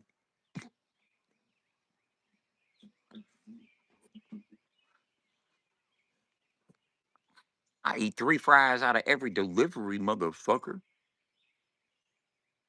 I know how to put the tape back in place. They don't even know it was opened. Right. You get to slow peel. Not a cold peel, but a slow peel. You get that bag open, seal it back up. Ugh.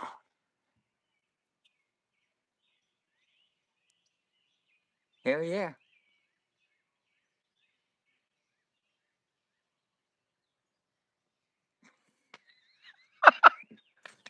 And you know, there's probably some hater in this motherfucker watching right now. They see, this is a real piece of fucking shit. Like I would even do no stupid shit like that, bro. Come the fuck on. That's why I say stupid shit because motherfuckers believe fucking stupid shit, especially if it's anything negative I could be accused of. See, he's a fucking just a fucking fucker motherfucker. Shut the fuck up. Here's what you can do. You know what you can do?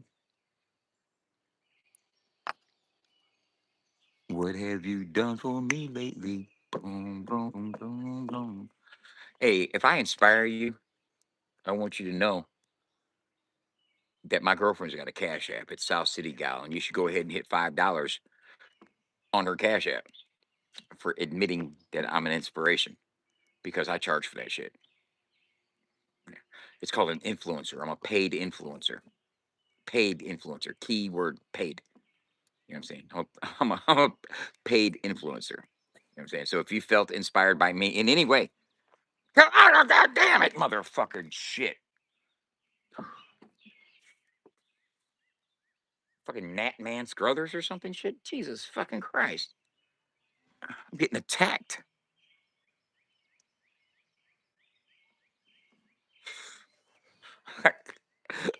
I got all kinds of bushwatchers, bro. And you know, I just say God bless y'all. God bless the bushwatchers. If seriously, God bless you, bushwatchers.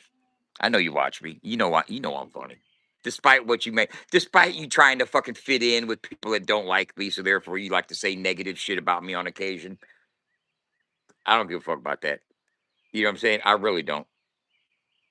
I got options. I can go make love tonight. You probably can't unless you pay for it. You know what I mean?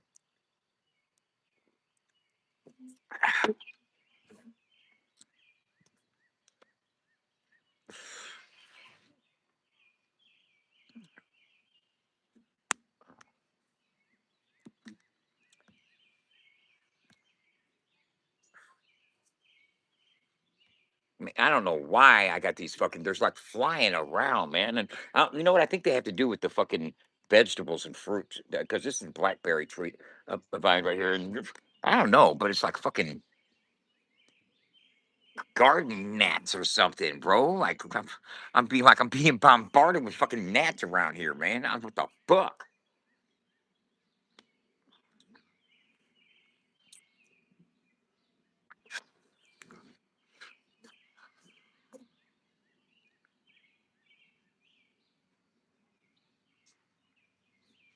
Okay, shut up.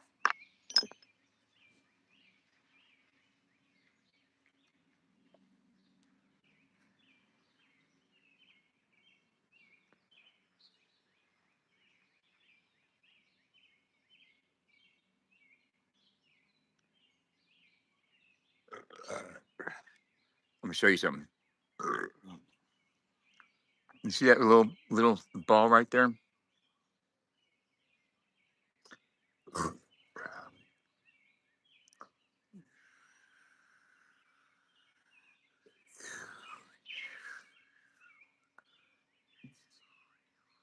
Oh, it fell.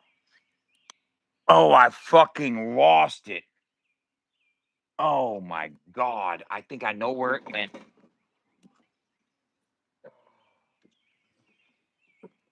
Oh, god damn it. Look at this, bro. My vision. Hey, I watched this motherfucker, bro. I watched it fall off my thumb. I watched it bounce here, bounce here, and then go over the edge.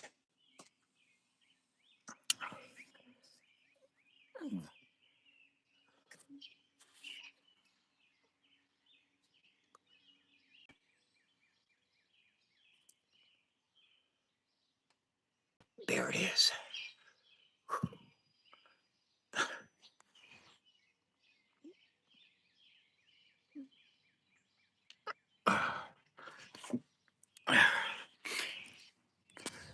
Bro, I used to drop crack. I know how to find a motherfucking stone when it falls down, bro. I'm a pro at this shit. I used to drop crack, bro. Don't think I can't find a goddamn dab ball. Motherfucker got me fucked up.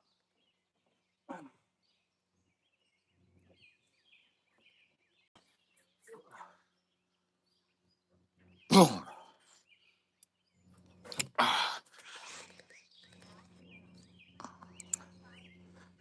There it is.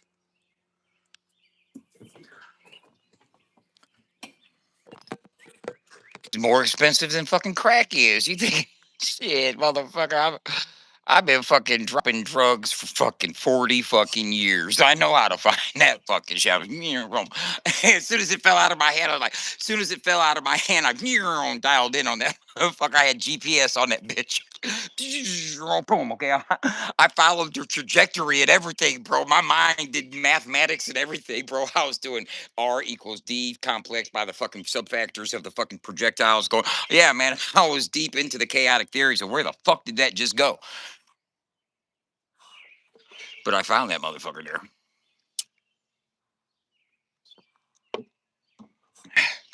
That's an amazing superpower.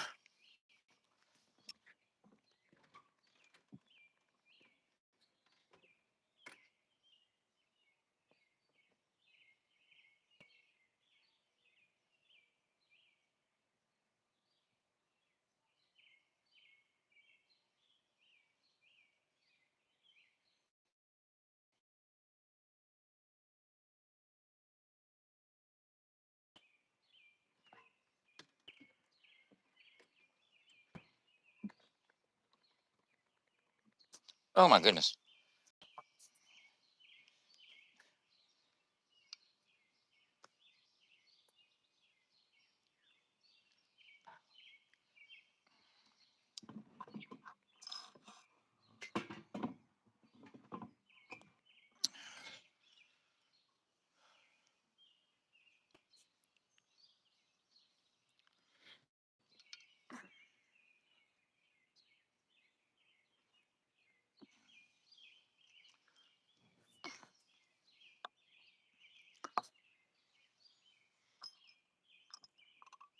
This little dab of mine, I'm gonna let it shine. This little ball of ab, I'm gonna let you tell you right now. It'll have me gagging and coughing and gagging. And I don't understand why I keep lagging. Hey, oh no, I found that motherfucker, bro. Look here. I used to fucking if they had a fucking crack Olympics or some shit like that, bro, and they like fucking scattered fucking shit out in like an Easter egg hunt, I would find fucking probably more than anybody. I mean, I got techniques and shit, bro.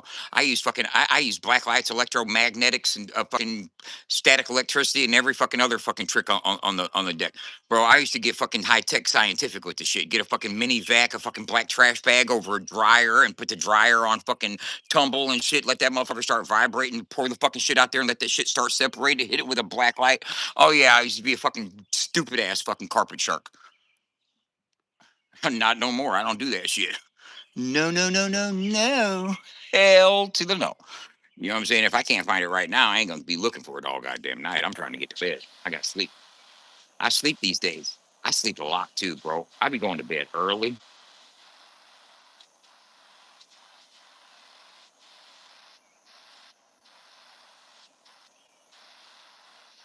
How hot do you think I'm supposed to get this?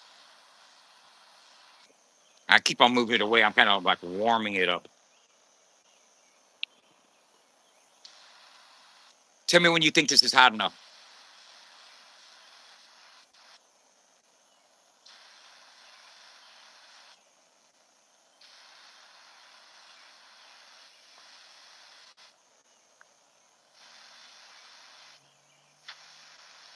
I'm gonna go with that.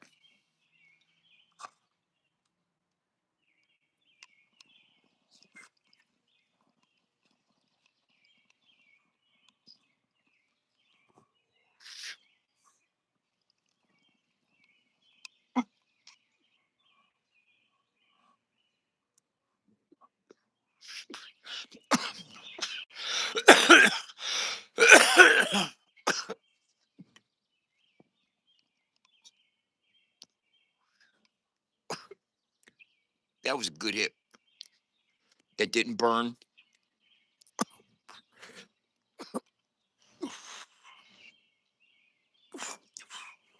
It's not oil. It's not liquidy in there. You know what I'm saying? It's the cup looks dry down in there. Looks like it absorbed it pretty good. I'm not dying yet.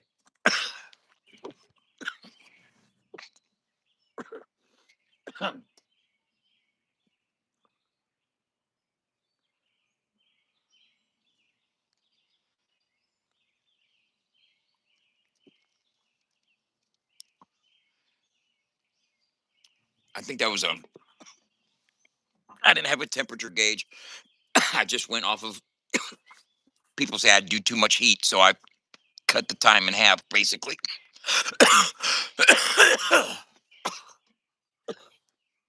You could tell it wasn't too hot. It didn't singe my lungs, my throat.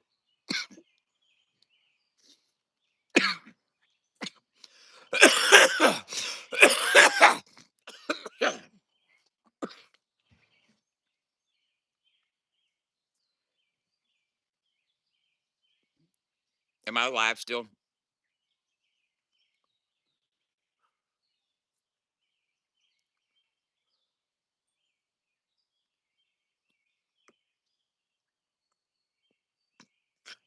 Am I alive still?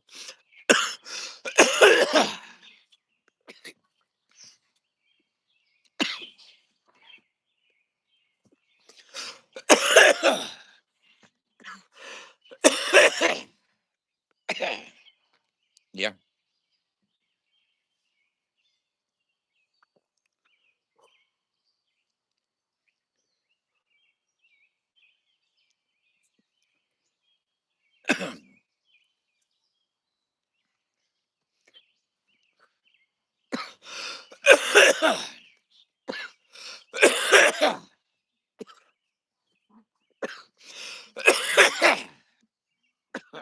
Man,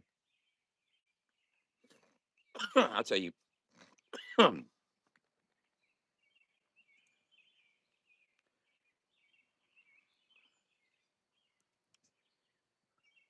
We're gonna have this motherfucker right, man.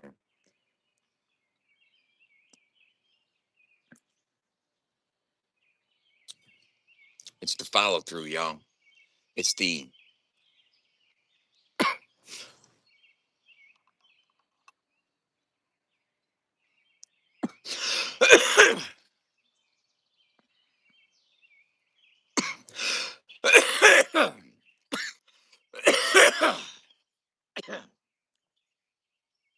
and I'm doing all this while catching cases and getting ready to get put on 5 years probation.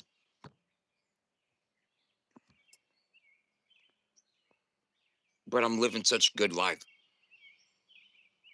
Marijuana, THC, is legal where I'm at. It's recreationally legal.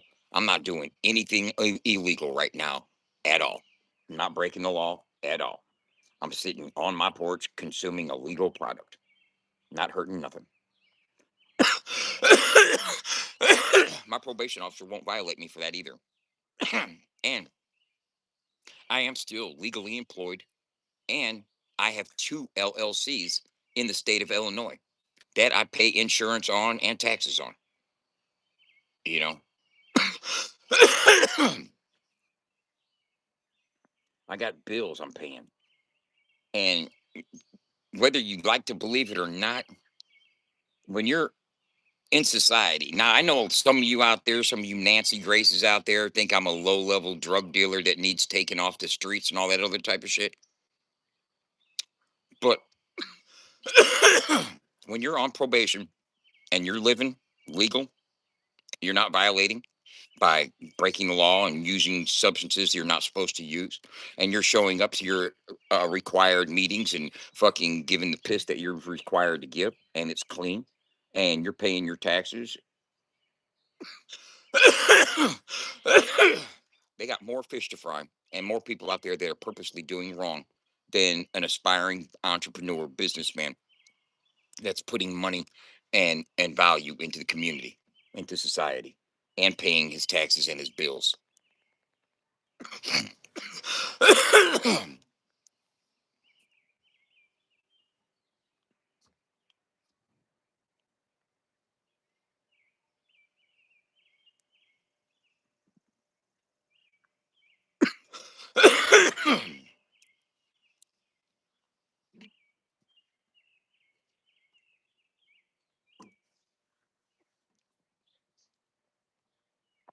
I'm not worried about that. Um,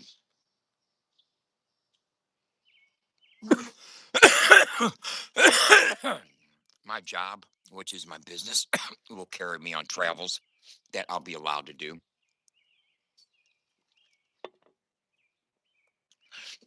And another thing, I don't drink alcohol. I don't consume alcohol. I don't consume narcotics. I, I'm not even worried about this probation. Getting probation is like, well, just another task on the agenda, something I got to check in and do. I've been fucking on papers for fucking 30, 40 years, bro. 35 years I've been on some type of fucking supervision or incarceration. You think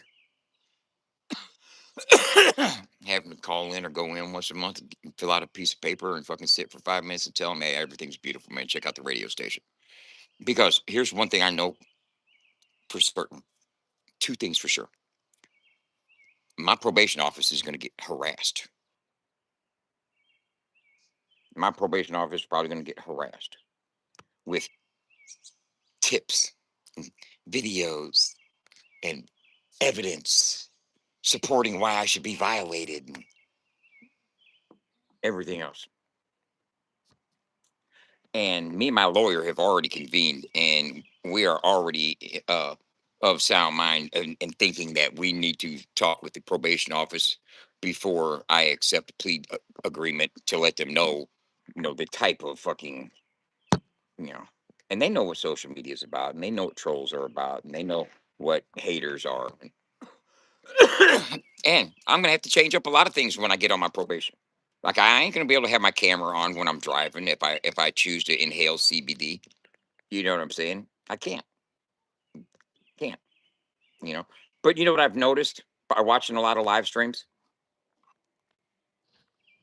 You know what I've noticed? A lot of live streams are like this. And I can sit here and do whatever I want right now. Like right now. Guess what I'm doing? Guess what I'm doing? I'm flipping off the screen. But you didn't know that. See? Because I got the camera off. Guess what I'm doing right now? Take a guess. Guess what? Guess. I'm still flipping off the screen. You see that? But you didn't know that because I had my camera on. Hey, Glenda, how you doing? So I'm gonna have to, do a lot more off camera, you know, content creating, you know, commentating. No, but I went in. Yeah, I went in went like this. What is that? Okay. Nope. Get out of there. Come on. Get him. Come on. Get out. Hey. Kitty, kitty, kitty, kitty, kitty. Come on, get out. Kitty, kitty, kitty, kitty. You don't live here. You do live here. He's chasing his. Yeah.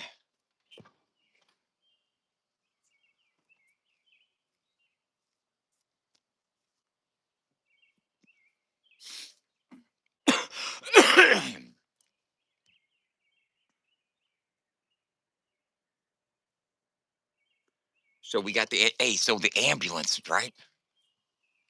The lights start blinking. He gets in there and he goes to start it and it dies. And then he and then it starts up again and it stays going. And it stays going. And then he calls me over there. He goes, "Hey, he goes, this button right here. Before you turn it over, you got to turn it on high idle. You got to start it on high idle to start it, right, for it to stay going." And I was like, all right. So he told me that. And then once I did that, it started up like it started up like it started up yesterday and like it started up the day before, like it's been starting up every day for the last 9 months. You know what I'm saying? That doesn't mean that it's healthy by any means. I still need to get it looked at. I asked the dude there, I was like, hey man, can I give you all, some extra money just to go over it? A thorough, like diagnostic, just a check to say me, okay, yeah, I'm not trying to get no. Well, I guess what I was trying to say is, do I need new gas? Do I need something bled? Do I need it bled out? What do I got to do with this diesel and shit? You know what I'm saying? Because I've never dealt with a diesel engine like that. And he said, bro, it's running fine. And I was like, okay. So I'm still out. I'm still out. Jury's still out on. I do believe I need to have all new oil. Probably need to get the oil changed. Definitely. I gotta have the oil changed. I gotta fucking any fluids I gotta get new. All that. I know I gotta replace all my fluids in the vehicle. That's off the top. Don't y'all agree? That motherfucker's been sitting for 9 months. Ain't even no oil been sitting in that motherfucking oil pan gonna be. What do y'all think? What do y'all know about that? Tell me, because I'll be honest with you. I'm ignorant. I don't have the complete knowledge on uh, uh, diesel vehicle maintenance and shit. I mean, I could ask Chat GPT. You know what I'm saying? He did help me find the clitoris. I thought it was a little to the left. You know what I'm saying? I'm talking shit. I already knew where it was. I also know where the Garnier location is. They shortened it to G Spot, but because they thought Garnier location was too fucking convoluted in some form. Garnier location. We're just gonna call it G Spot. Okay, whatever.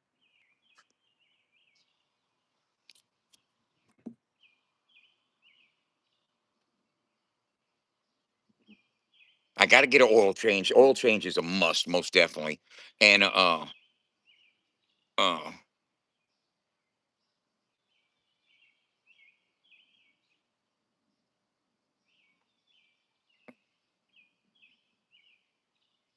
yeah, I'm already fucking got that factored in, man. We already had a discussion. We had a meeting, and we already decided that it was going to cost probably about $2,000 to get this up and running and going and everything. And I've spent 588, 250. You know, eight. We spent about $1,000 so far, but we still got to get it licensed. I mean, registered, tagged, and insured. And yeah, we still got to get it registered, tagged, and insured. But we put all the cost to get it road ready and legal. We put it $2,500 is what we earmarked. We had a certain amount of money to use, and we earmarked money for certain expenses and how we were going to spend it. A plan of action. People think I'm just running off haphazard and half just spending money here, spending money there. No, we have money allotted for this. We have money for this. We have money. We have money for this. We invested thousands of dollars on an album that's getting made. That you guys know nothing about, and it's going to be jam packed with fucking guest features all throughout it.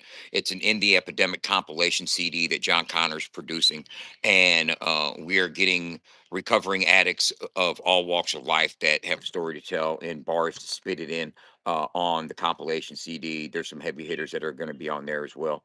Uh, but that's under wraps. That's in the future. We're working on developing the tracks and everything, and we got some people to get on board. Uh, but we've already put money spent on that. We spent $2,500 on the studio conversion. Modern, Modern Clark gave him $2,500 to build the studio in the ambulance. He has a recording studio, and he has a lot of extra components and computers and Pro Tools and studio gear and keyboards and speakers and stuff. So he was put in charge of building the studio inside the ambulance. We put another $2,500 for get the ambulance running and legal.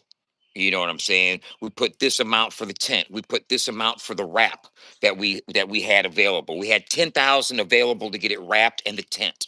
So far, we spent 2,400 and some change on the tent, and we're spent fucking 6,700 on the wrap. So we're still in within our $10,000 cap on that. So we had caps in certain things. We had the $10,000 for the lace for the printer. You know what I'm saying, that we got. We've spent a couple $1,000 already on T-shirts and paper and supplies. You know, and we're going to spend a couple $1,000 more on T-shirts and paper and supplies.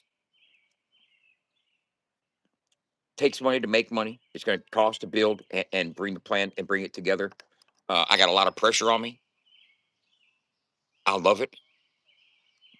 Um, I get frustrated. My close ones can feel it.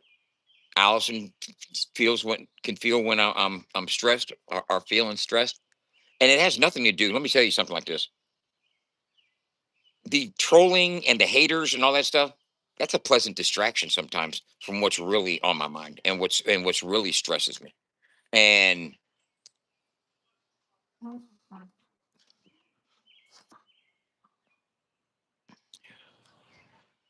I started off as a hobbyist in a garage trying to build a goat cart. And I ended up building a motherfucking Lamborghini fucking Indy race car that needs a pit crew of 7 to keep it going. And I got to be all 7 of them. I'm not even bullshitting. Yeah, I mean seriously. That's the metaphor. That's how it interprets to me. Is I started off a radio station and it built so much fucking more, man. It's so immersible, interactive fucking community with reward system engagement and engagement fucking incentives. You know, I mean, Jesus fucking Christ. And enjoying every fucking minute of it, but have done something that a lot of people would have called fucking not even fucking possible for one person with no experience to fucking do just with the help of Chat GPT. You know, because it takes a lot more than just Chat GPT, snap my fingers and make this happen. There's a lot of things you got to stitch together in the real world that Chat GPT just can't do for you. Uh, and I like the challenge and I love doing it. And I love what I'm doing it for. I know that FAFO 100 is going to serve a good purpose. And once we're fully operational and fully functional, I'm still in a beta test mode. I'm still getting onboarding and still getting that system built and an infrastructure that can sustain slow but steady scale. And what I mean by slow, I don't mind if we got a couple hundred engaged users in the first 6 months and then 500 to 1,000 in the first year. You know, that mellow rise can show me if my infrastructure can sustain that. And if it can sustain that type of growth, once you get up to a couple thousand daily users on a social media platform that is independent of all others that you built yourself, you're going to start getting attention from major player investor type situations and not just all this fucking uh, uh, glorified playlist. Man, you know, you can simplify any achievement and make belittle it to the fucking smallest of accomplishments, and that still don't take away from the fact that I'm building a bad motherfucker that a lot of people are going to enjoy. And you call it arrogance if you want, because I'm defending my fucking business plan and my business ideas and what I'm putting together. When people say I'm scamming shit, when you got respected fucking authoritarians in the country rap lane, self-inflamed gatekeepers like Triple T Time, uh, telling motherfuckers what they should or shouldn't do, saying that our business is a scam. Well, that's a direct assault on me and my business. I can't take it personal, but my business can clap back.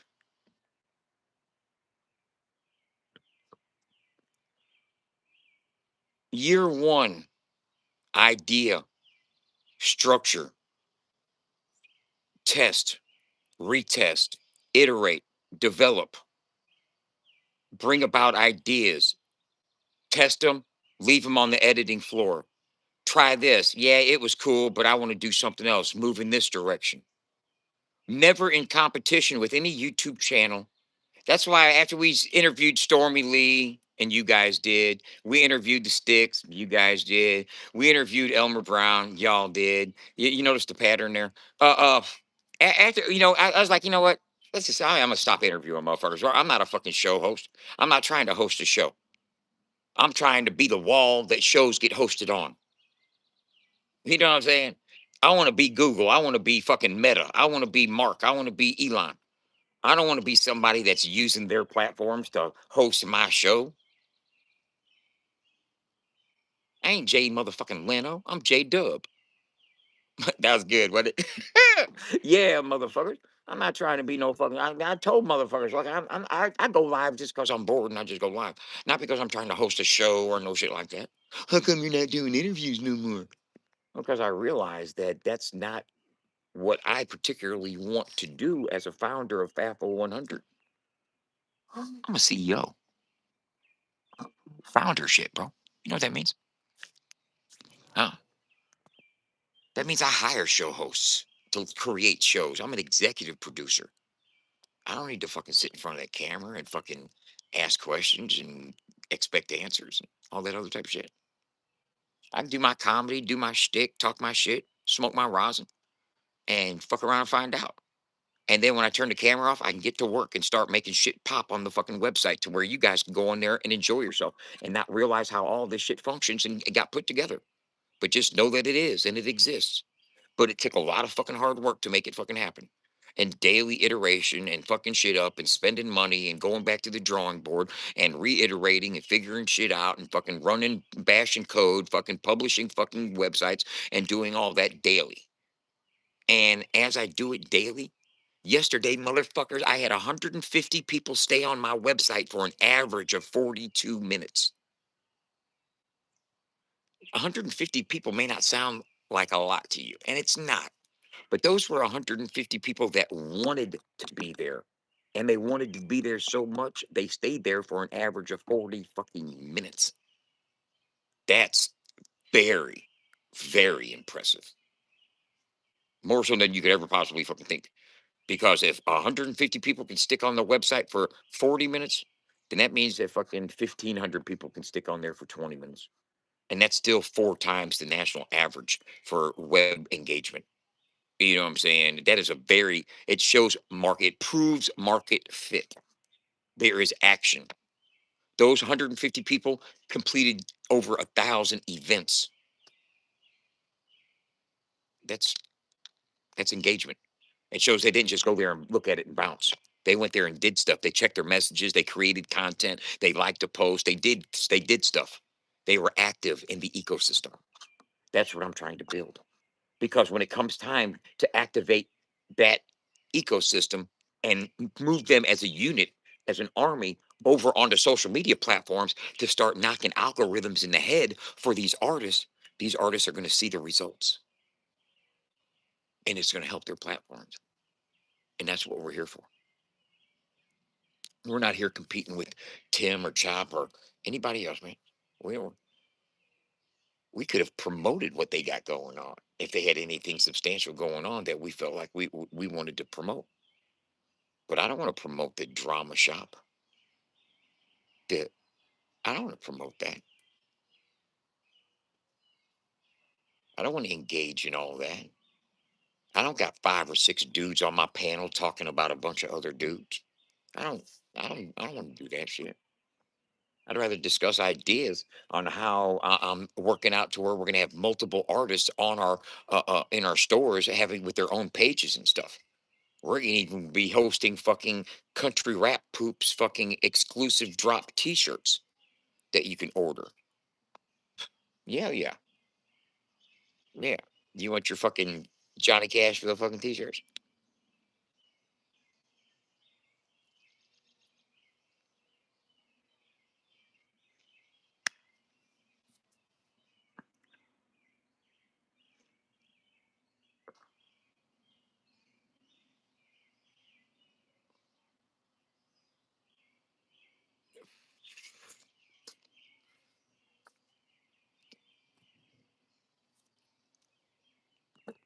Well, here's the thing. Some people feel the pressure of others easier, and they're, you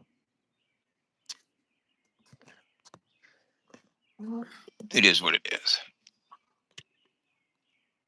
But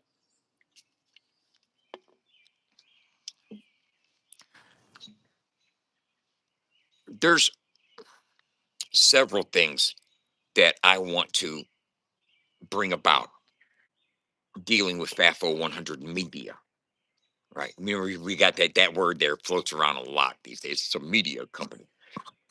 Well, we are a media LLC as well.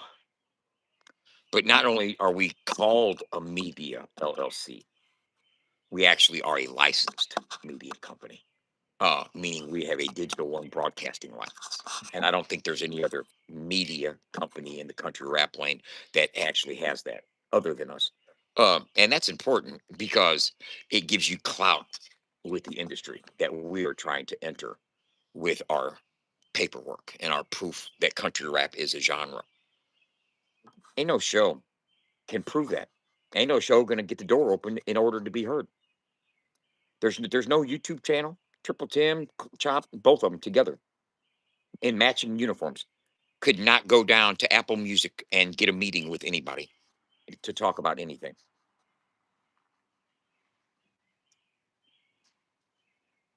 Let me tell you something. FAFO 100 Radio will be able to.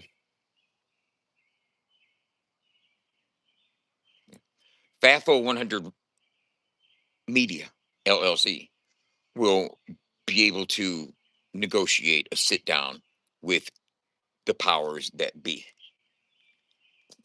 in order to show them the data and analytics available from our reports that we've been gathering legally for over a year. See, every single song, every single artist, every single time it's been played, we have records of legal records that the publishing companies, ASCAP, BMI, Sound Exchange, that they all use in order to pay royalties to the artists. That makes us a reporting body. I'm speaking this way so some of you slow motherfuckers can comprehend what I'm saying. We are a licensed reporting body. That means we gather data that is used to pay people. Therefore, taxes are derived from this data that we gather. That gives us the clout to be recognized by those in position to make decisions about what genres and categories of music get acknowledged and represented in iTunes and Spotify and Billboard and other, you know, music recognition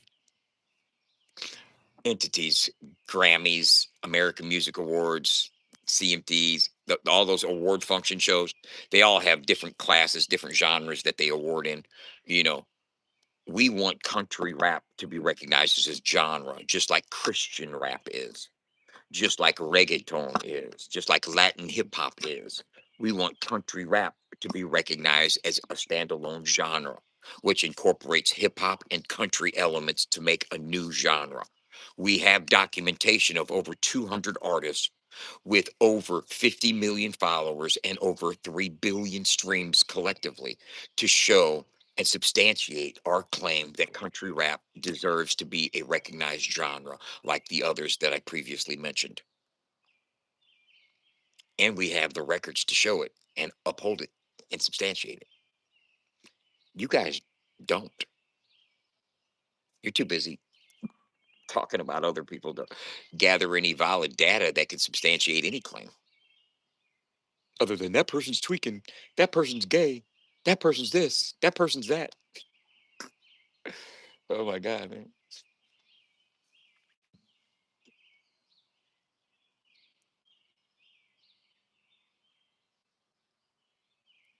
My kitty cat. My kitty cat. Hey, my kitty cat.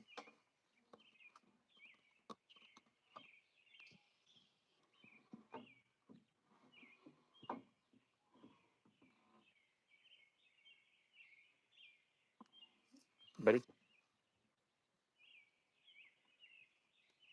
Oh, there he goes again.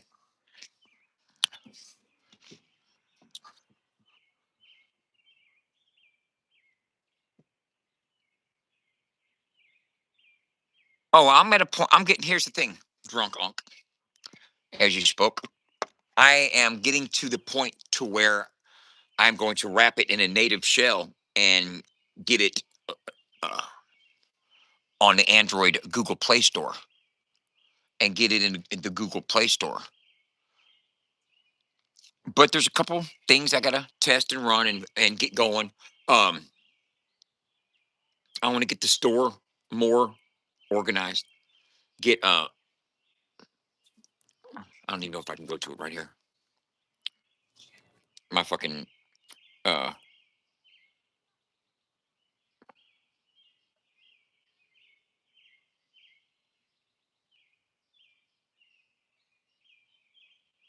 nope.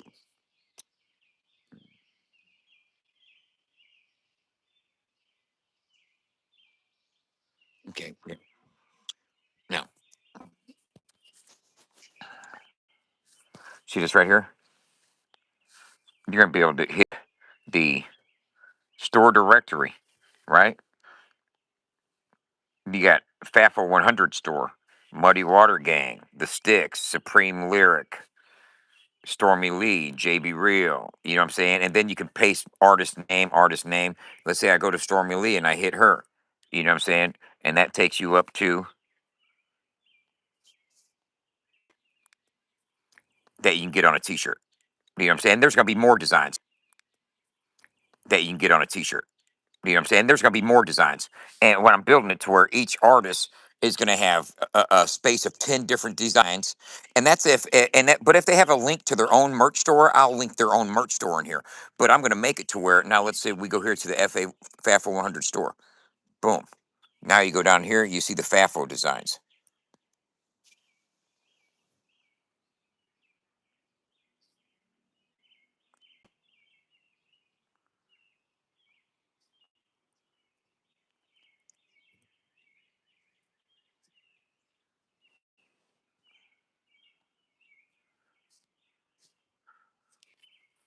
You see FAFO designs, and then I'm gonna make it to where eventually you'll have 30 or 40 different artists here, and you'll be able to hit on theirs. Boom.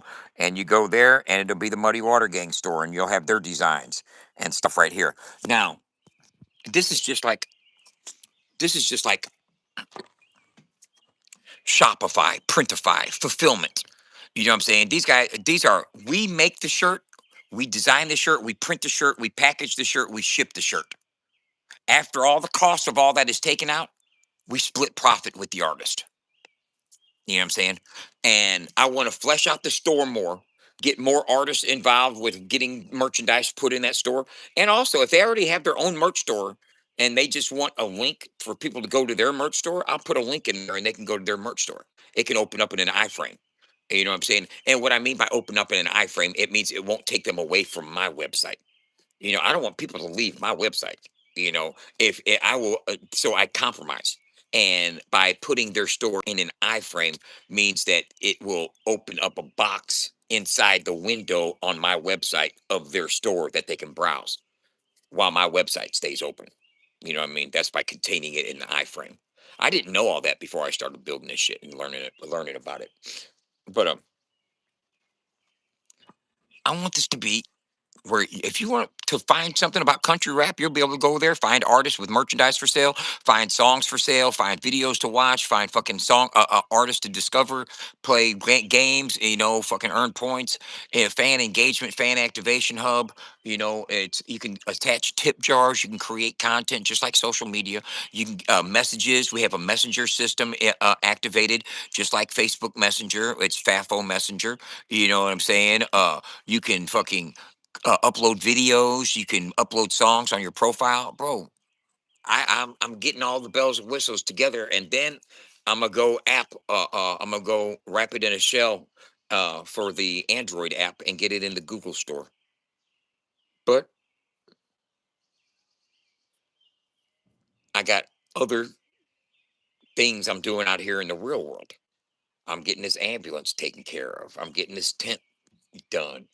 Uh,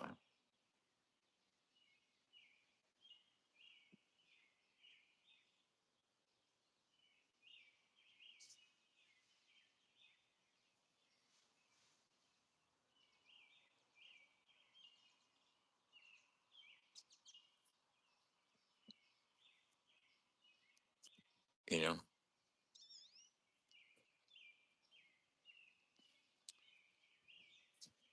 we get this motherfucking ambulance looking right, bro. God damn, buddy.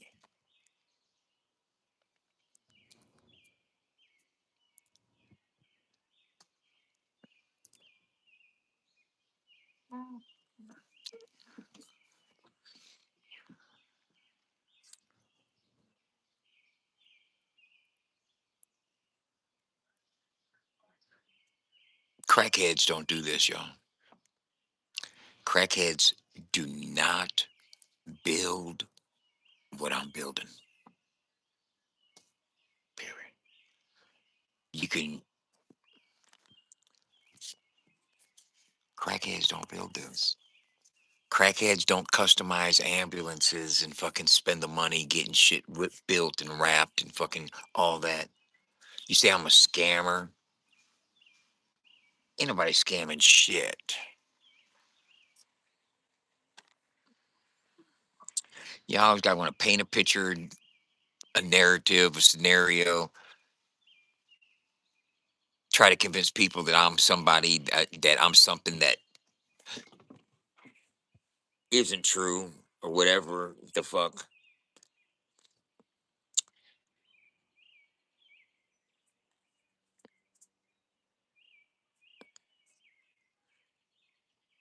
And then whenever I see like a demeaning meme or a little insulting fucking reel or something about me that them dweebs over there post,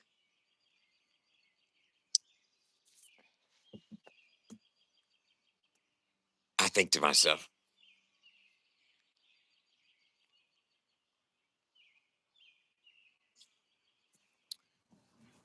they some lames, man. A lame ass shit. That shit's just lame, bro. I mean, I think about it, bro. It's like all that shit between all of them and the fucking P2 or 2P1 and fucking 12 points and fucking Millie and Daddy and every motherfucking Stussy and Granny and this and that and Dub and Cashville and that person and then this person and then that person. And now they're trying to find out if Caesar Beavers is cool or not. Is he cool enough for us to be cool with? Or take a vote on it, motherfuckers. You know what I'm saying? I mean, Jesus fucking Christ. The Cool Kid Committee or something on YouTube. It's the cool community over here. And we take votes on who's cool or sus or not. Shut the fuck up. God to the fucking damn. Fucking Jesus Christ. The fuck?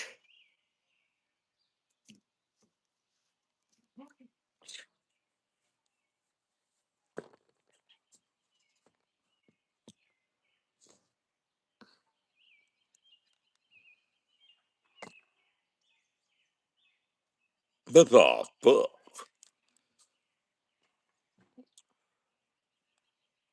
I'm telling you, man. You bushwatchers watching right now.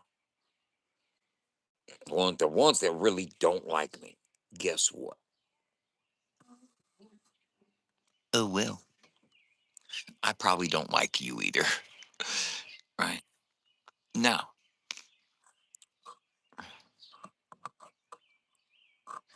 But I may not give a fuck about you bushwatchers that don't fuck with me. Go over there and comment your little slick dissing ass or just disrespectful ass comments in order to fit in with those people. And if you are one of those people, uh, understand this. You aren't doing anything that brings value to the country rap lane. at all by convening in troll communities talking shit on other people that are actually trying to bring value to the lane. See, people like Caesar Beavers and Elmer and Uncle Dub, we're all trying to bring something value to the country rap lane. You guys just like to discuss people and dissect them and tear them down and figure out who's cool and who ain't cool.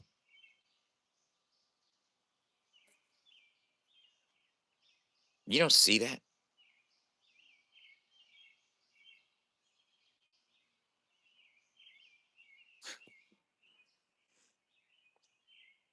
Wow. Cat got your tongues, y'all? I know several of y'all are watching right now. You could be speaking. I don't have you blocked. But you might not want fucking Jackrabbit and Nuggy and Mud Daddy and them to know that you're over here watching me. I understand that. I understand that. That's cool. That's cool. I want you to notice something though. I don't sit here and say the rundown is a scam. I don't sit here and say, they're they're stealing all them artists' fucking information and songs and fucking copywriting them themselves and biting their lyrics and blah blah blah blah blah. You know what I'm saying? I don't make up fucking scam fucking scenarios to deal with any of those guys' platforms. No, I don't do that. I don't falsely accuse people of being arrested for drugs that they've never even been busted with, let alone arrested for. But Tim had to come on and apologize for doing it not once but multiple times. You think I believe some apology? Fuck no. The damage what he intended was already done.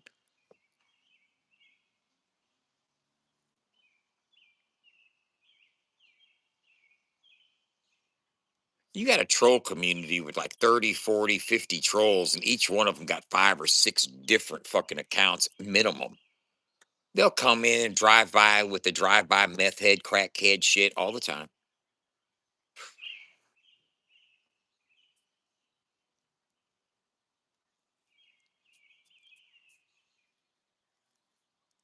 But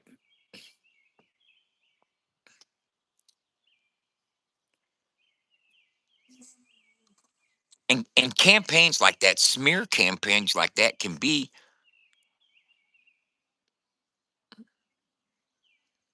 quite damaging, especially if aimed at an unstable content creator on social media like trolls like to target. Okay. And let's just face it, a lot of lol cows and the trollables on social media, the crash outs, and have I crashed out? All my crash outs have been totally organized. Totally organized. What you call a crash out, I'm just going fishing. That's a fishing expedition. If I was ever on some serious shit, I wouldn't be fucking blowing about it on here at all. If I talk shit on you on here, consider yourself safe. Because chances are you don't record it and you're going to press charges and use it as evidence against me. So I can't do a motherfucking thing. Nor would I want to. Because I don't have as much invested in this as you guys do in me. You guys watch me. I don't put the time and the effort into creating fake pages to smear you guys. I don't have no fake fucking Mud Daddy 2.0 page that I fucking post content about him on. I don't daily try to tear anybody down or fucking make fun of any one of you fucking and y'all and every last one of you are make funnable. You know what I'm saying? I could go in on every last one of you motherfuckers all day, every day. A Jonesathon.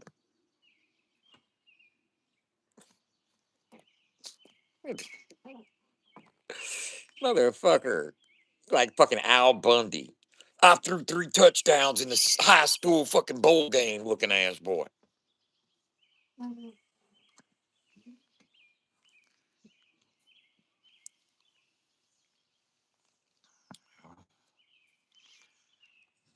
No, no, I ain't gonna sue Triple Slap. Those people are fucking soon to be bygones, bro, and not a factor. Don't factor at all into what I got going on and what I'm building.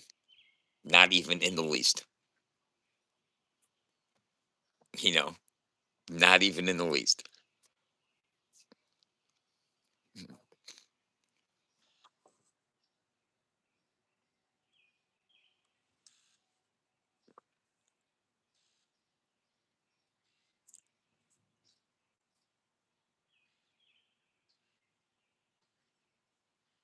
I mean, you tell me when that fucking ambulance and them tents are set up and our shit's rocking and music's blasting and Bucky the Goat's out there fucking entertaining folks, fucking giving merch out and shit. We got people signing up and the ecosystem's functioning and artists finally see where we're going with it. And artist onboarding is a beautiful thing. It's a level up and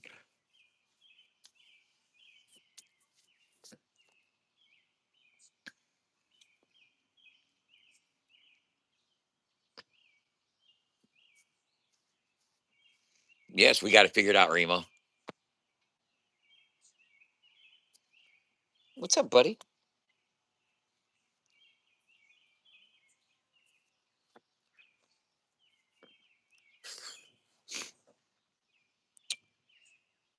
But it's like this. If I can sit here, if you went live every day like I do, and you didn't turn your camera off, and you had your camera on you for hours at a time, not with your green screen behind you, putting on your show, going off camera so he can snort whatever you want to snort. No, but TED TV in it, living your life in the camera's eye. You know what I'm saying? Bloopers and practical jokes and everything. All that, right? You give enough ammo to any hater that wants to pick you apart and find something wrong. I mean, I can look at a motherfucker for 30 seconds and find something to go in on them about.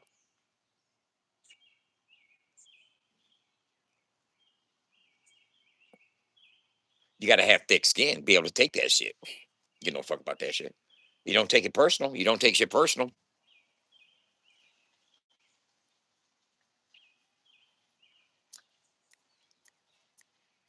But what's hard not to take personal is when people try to hinder what I'm building because they don't like me. And they're willing to say fuck the genre and fuck the lane. Because that's in a sense what they're doing. Because everything that me and John and Jenny and Allison and Modern are building as a team with Fatful 100, everything we're building is to benefit the genre and the lane. And to try to say it's a scam and to try to get people against it is basically saying fuck the lane. That's what Jack Rabbit's slick ass, bitch ass Slim's doing with his little hoe ass fucking banner on his fucking live streams. You know what I'm saying? That's just some hoe ass, hater ass, jealous ass boy shit from a simple minded dude that can't think of nothing bigger. He can't conceive doing anything other than getting on some other platform on YouTube to talk about people. He can't build outside of that. He can't build his own stage to stand on. I did. They're haters, jealous haters. And as soon as one of them start doing something comparable, please let me know, and so I can award flowers where necessary.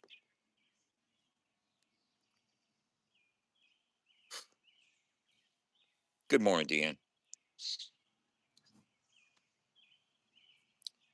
People want to talk shit on me all the time, but until you start building something and doing something for the genre or the lane, other than talking shit on people, let me then lay the fuck on back, boy. Cause oh well, I talk shit too. Yeah, I talk shit too, but I can multitask, motherfucker. I can defend my position, talk my shit, and make shit go, and build shit, and put in the work necessary to bring an idea to fruition, to push that bitch all the way across the board till it turns into a bitch.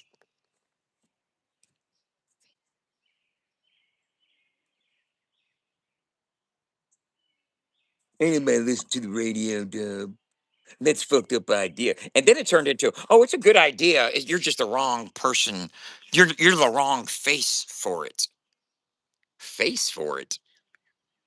Man, there ain't no pictures of my face over on that website except on my fucking profile page. You act like you act like it's Fafo Uncle Dub Radio. Man, I got 47 Ryan Upchurch songs on there and only 7 Uncle Dub songs. It ain't about Dub. See, you see this one thing about you big-headed motherfuckers over here on YouTube don't understand or realize is that there is no face for Fafo 100. When you think of Facebook, you don't think Mark Zuckerberg doesn't pop into your head. That F does. That little blue F symbol does. When you think of fucking Instagram or fucking Google or any of that, the founders don't pop in your head. That's the same thing when you big headed motherfuckers over here on YouTube that think you're the fucking center of the goddamn universe. You guys think you actually bigger or got something more going on than you really do. Do you realize that a channel with 19,000 subs on YouTube ain't shit? And you ain't even got 19,000 active users at all. Your engagement's under 7%. I've done ran the numbers, trust me. You got under 7% of 19,000 people that actually engage with your content on a regular basis.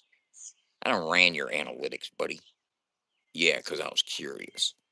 Do you know what my average engagement is? 120%. You're sitting at 7%.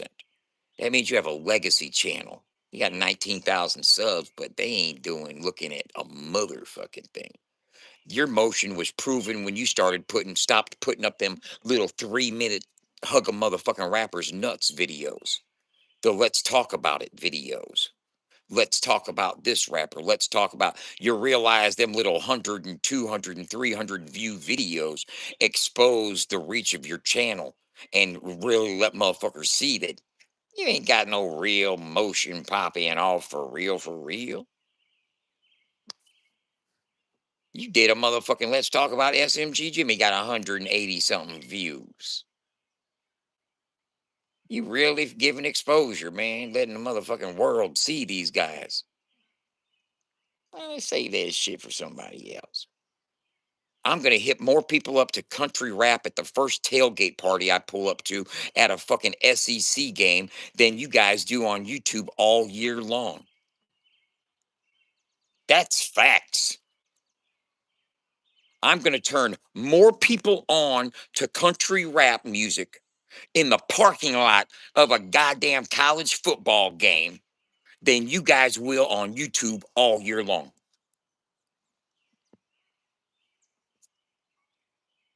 Because you guys are entertaining the same people. It's the same stagnant pool of people that watch and engage.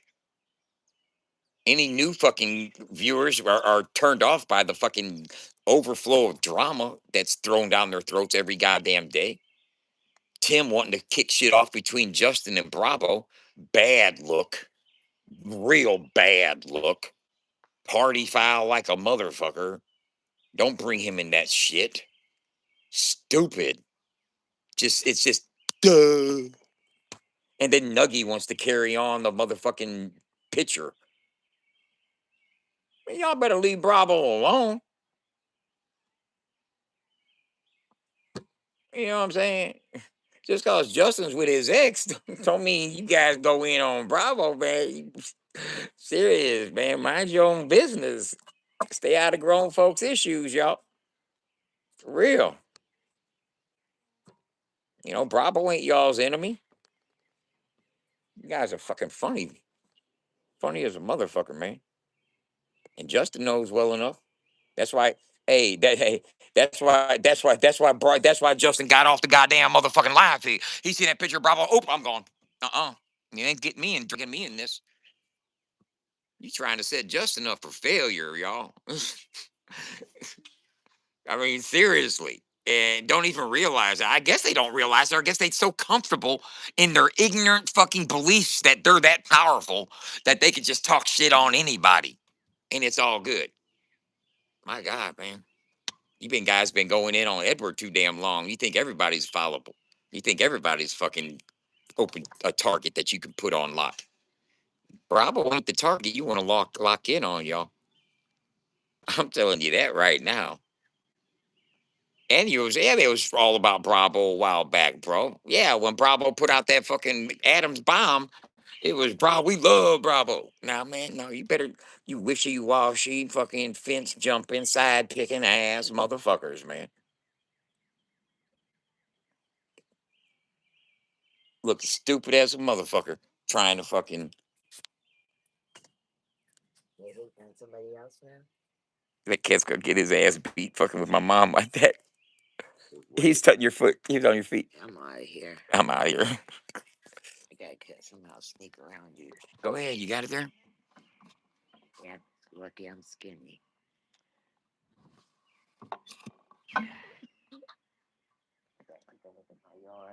Gotta go look at the yard. You ain't got no shoes on, G. I know. I've got tomatoes on both of those plants. Well, your ground's out there wet and shit. You're gonna get muddy socks. Get shoes on. I said I get muddy. It's wet. It rained last night, lady. I do it every day.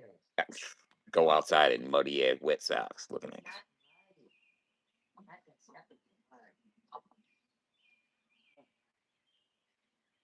I don't know. I don't comment on any of that, bro. Their relationship status and what they got going on. More power to people that find happiness with somebody. Huh? You know, I'm gonna tell you like this. I did 7 shows with Justin Stowers in the last 2.5 years. Okay, I can name them for you if you want me to go through them for you and show you. But I've done 7 shows with that dude in the last 2.5 years. It wasn't fuck Dub until Dub started doing FAFO. And if you guys can't see that for what it is, I'm sorry. But we didn't have a stressed or strained relationship with a business ship relationship, part whatever with one another until I started pushing FAFO 100. FAFO 100. Well, it's not Redneck Rave. There must be competition, but no, it wasn't competition. It was something that was a needed aspect to a genre that was sorely represented in the real world, and something that could help your fucking party planning ass out. You know, because when I go out here in this jambulance in this tent and I go start setting up at these events and these state fairs and these fucking tailgate parties at these professional sporting events and stuff, and I start getting onboarding new people to the music and the genre, I'm not going to be onboarding them to the YouTube community. I'm not going to be onboarding them to the Triple T show. No. I want new fans to have a chance to experience the music and the artist before they get turned off by all the drama. Ain't nobody getting introduced to country rap for the first time going to come into these YouTube communities and want to stick around for this shit.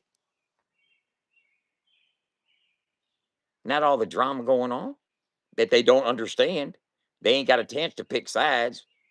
The only thing you can do is see what is going on. People talking about people negatively. Yeah, that's something I really want to get involved in. I'm just talking about social media in general. Black raspberries. Oh shit, they're right. No, they're not. Don't pick it. This is. Tell me what this. Throw it here. Black raspberry. Is it good?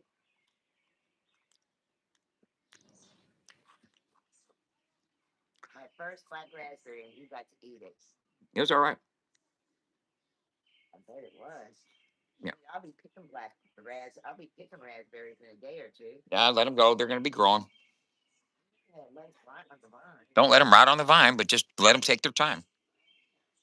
Long on the vine makes the fine wine. Hey, we're going to make wine with it, Mom. You want to make some hooch? Okay. Yeah, I don't either. I'm not a drinker. You want to do a fucking dab? I figured out. I figured out what you was, though, huh? You may not be a drinker, but I know what you are. I'm a joker. You just hit that all off key. I said you hit that off key.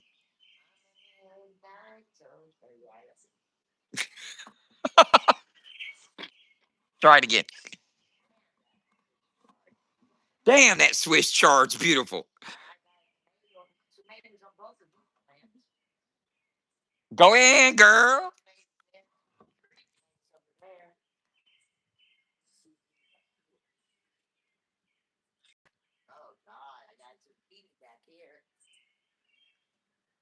She got a zucchini. Don't tell Jordan. She'll be coming to invade your garden. She likes zucchinis. Well, eggplants. You got any eggplants? Yeah, she likes eggplants. She keeps on posting pictures of eggplants in the chat. Huh? She likes eggplants. She keeps on posting pictures of eggplants in the chat. Yeah, eggplants. I guess she's a vegetarian. She likes eating up eggplants. Cool. My mom goes, cool. You a eggplant eater. I eat eggplants. What the fuck does motherfucker? I don't eat fucking eggplants. The fuck you mean I eat egg? Motherfucker crash out, bro. You know what I should do? I should do fucking orchestrated crash outs. You know what I'm saying? Just do like an orchestrated crash out. Just start orchestrating like super duper fucking crash outs. Eat an eggplant, motherfucker. I don't, I don't eat fucking eggplants, man. I'm not a fucking vegetarian. I eat fucking McDonald's, motherfucker. I ain't gonna eat no fucking eggplants. The fuck you mean eat an eggplant? The fuck? I look like I fucking eat an eggplant? Motherfuckers just start crashing out. What do you mean? Eat an eggplant? Motherfucker, I don't fucking eat vegetables. Just start. And then, then if you clip it and then replay it for other people to watch, they actually think, oh, wow, that motherfucker thinks they mean eggplant. When you know what the motherfucker actually means. You know what I'm saying? But you got to play ignorant like you don't know that eggplant represents the old fucking phallus looking ass motherfucking shit. You know what I mean? So you got to, what is that? Purple pickles. Motherfucker, I don't eat purple pickles. The fuck you mean eat a purple pickle? Eggplant parmesan looking ass. Souffled eggplant looking ass. Eggplant on the half shell looking ass. Eggplant parmesan.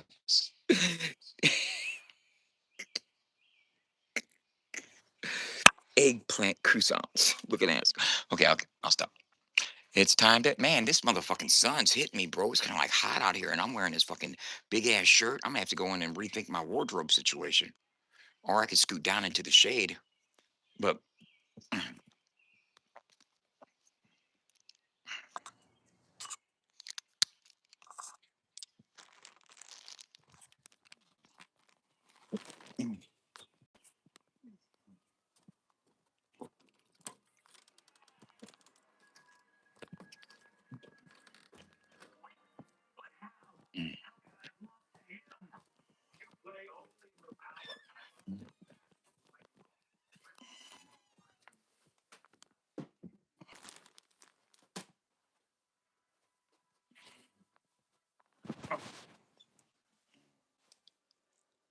okay, yeah. Now,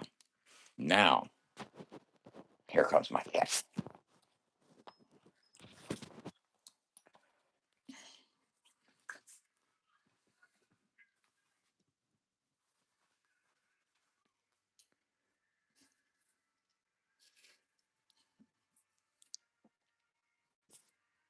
What's up, buddy?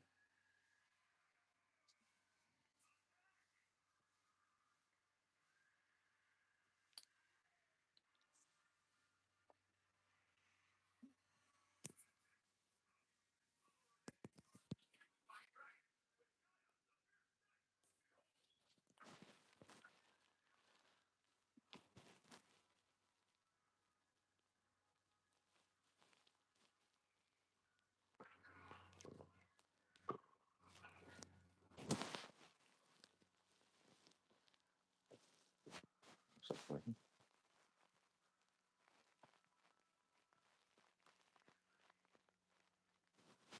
Sure. Lay down. Lay down.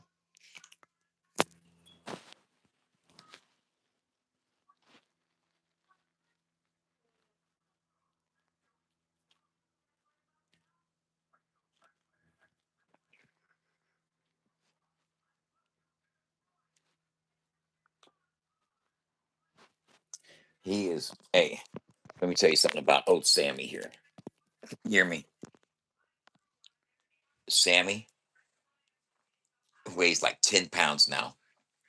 And when I got him, he weighed 4.5 pounds. So he's like twice as big as he ever was. Now I hold my hand up right here so he can lean his fucking head back against it. And then I'll like sit there and massage him on both sides of his mouth, all the way up onto his nose like that. He loves that. He'll just sit there and purr into that. Oh, he just ease it, ease it, ease it, ease it, ease it. He'll get sensory overload, and he'll just start grabbing at me and grabbing, hold on to me and stuff.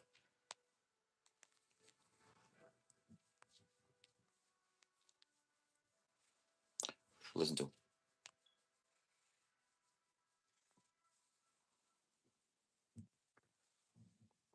He'll push on through it because he wants it back here. And then he was right here.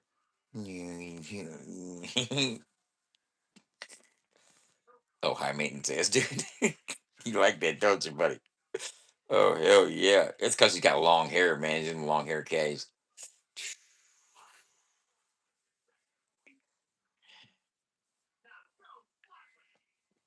You're welcome, Jordan.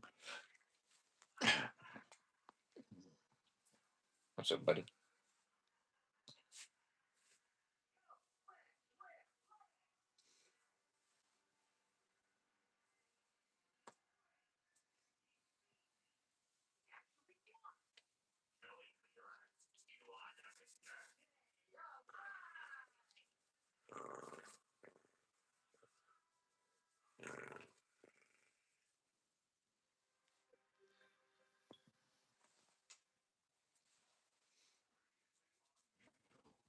I just,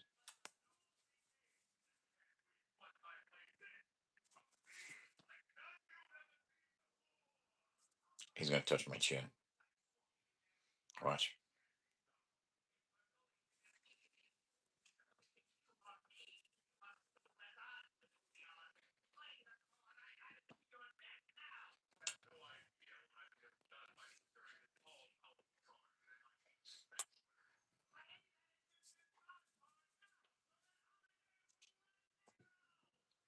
Touch my chin.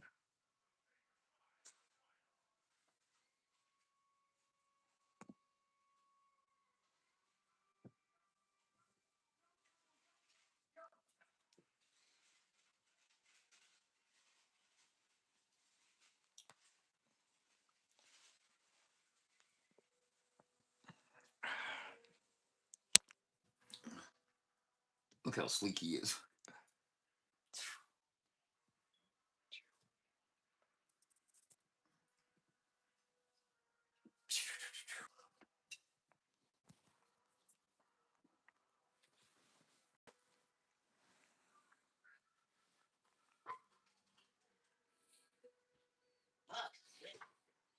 He got pretty hair.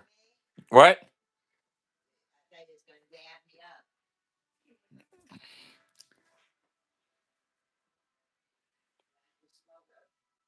No, come on in.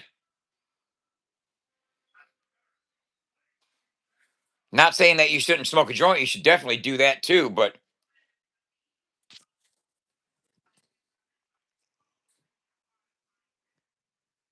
what's up, buddy? He purring hard.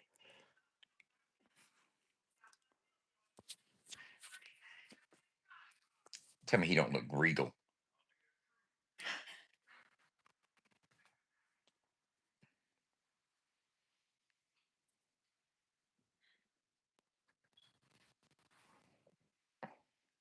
I know.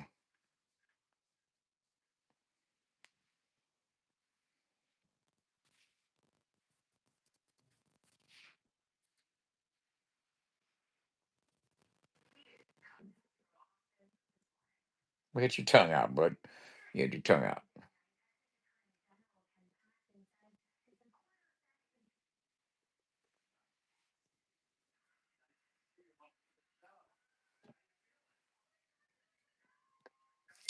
Hey, buddy.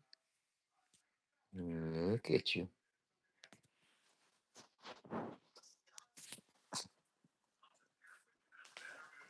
Just rolled off me, bud.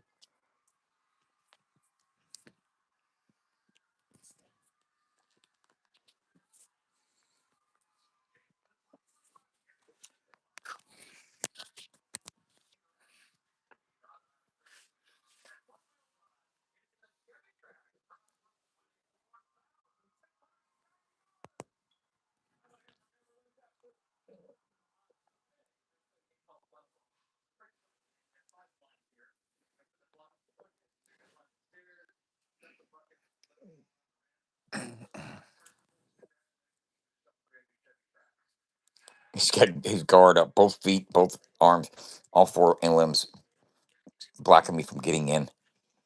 Look at that.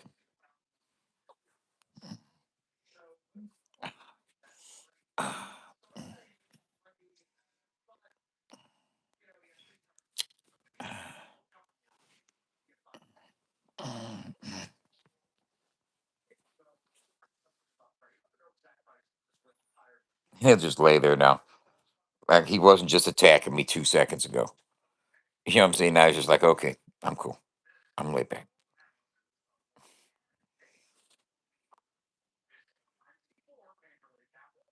What's up, buddy?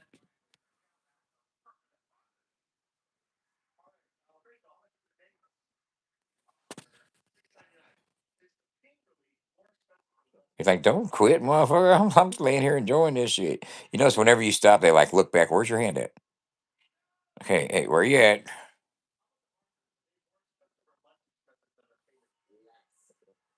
They can't hear you, mom.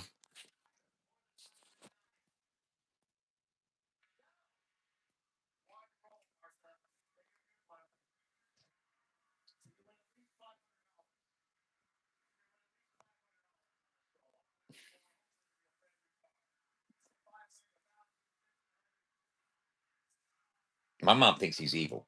My mom's like, he is evil. I'm like, Mom, he's not evil. She's like, oh no, he evil. I was like, oh, come on, Mom.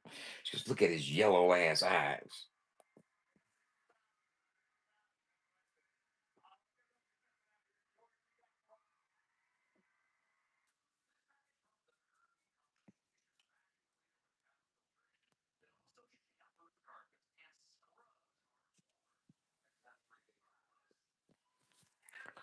What's up, buddy?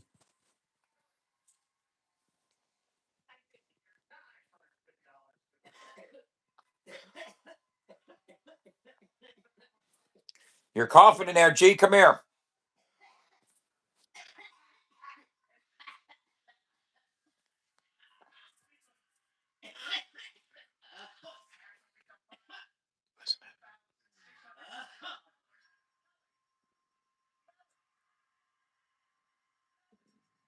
Do, do, do, do, do.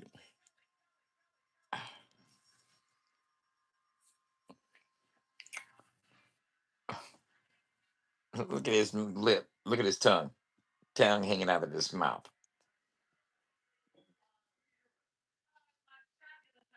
Tongue hanging out. Tongue out of his mouth. You see it? Come here, motherfucker, would you? What's that tongue doing hanging out your mouth like that, bro? What you get tongue hang? Get that tongue in the mouth, bro. Are you got tongue out the mouthitis? What the fuck is that? You just sticking your tongue out at me. Why is your tongue hanging out at me like that?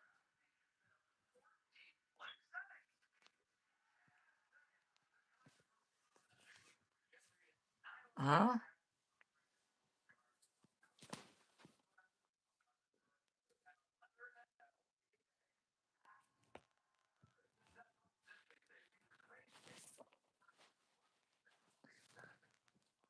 He just pulled himself up.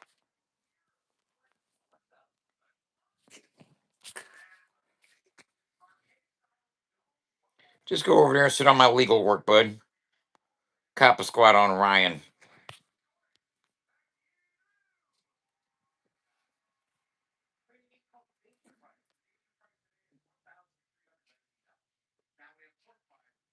Hey,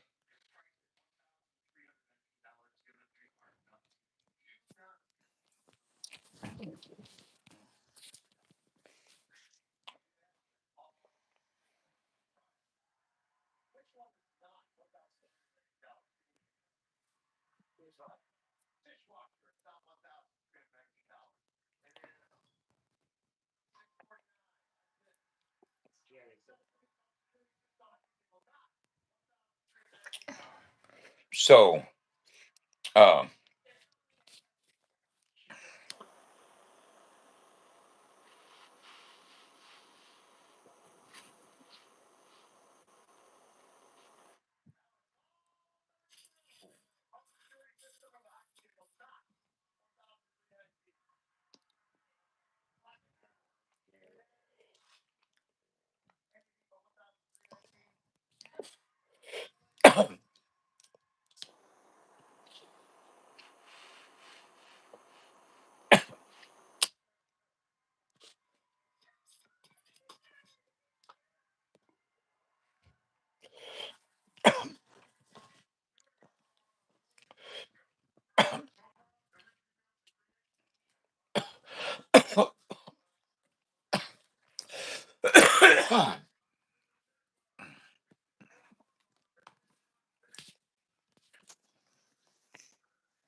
hell yeah.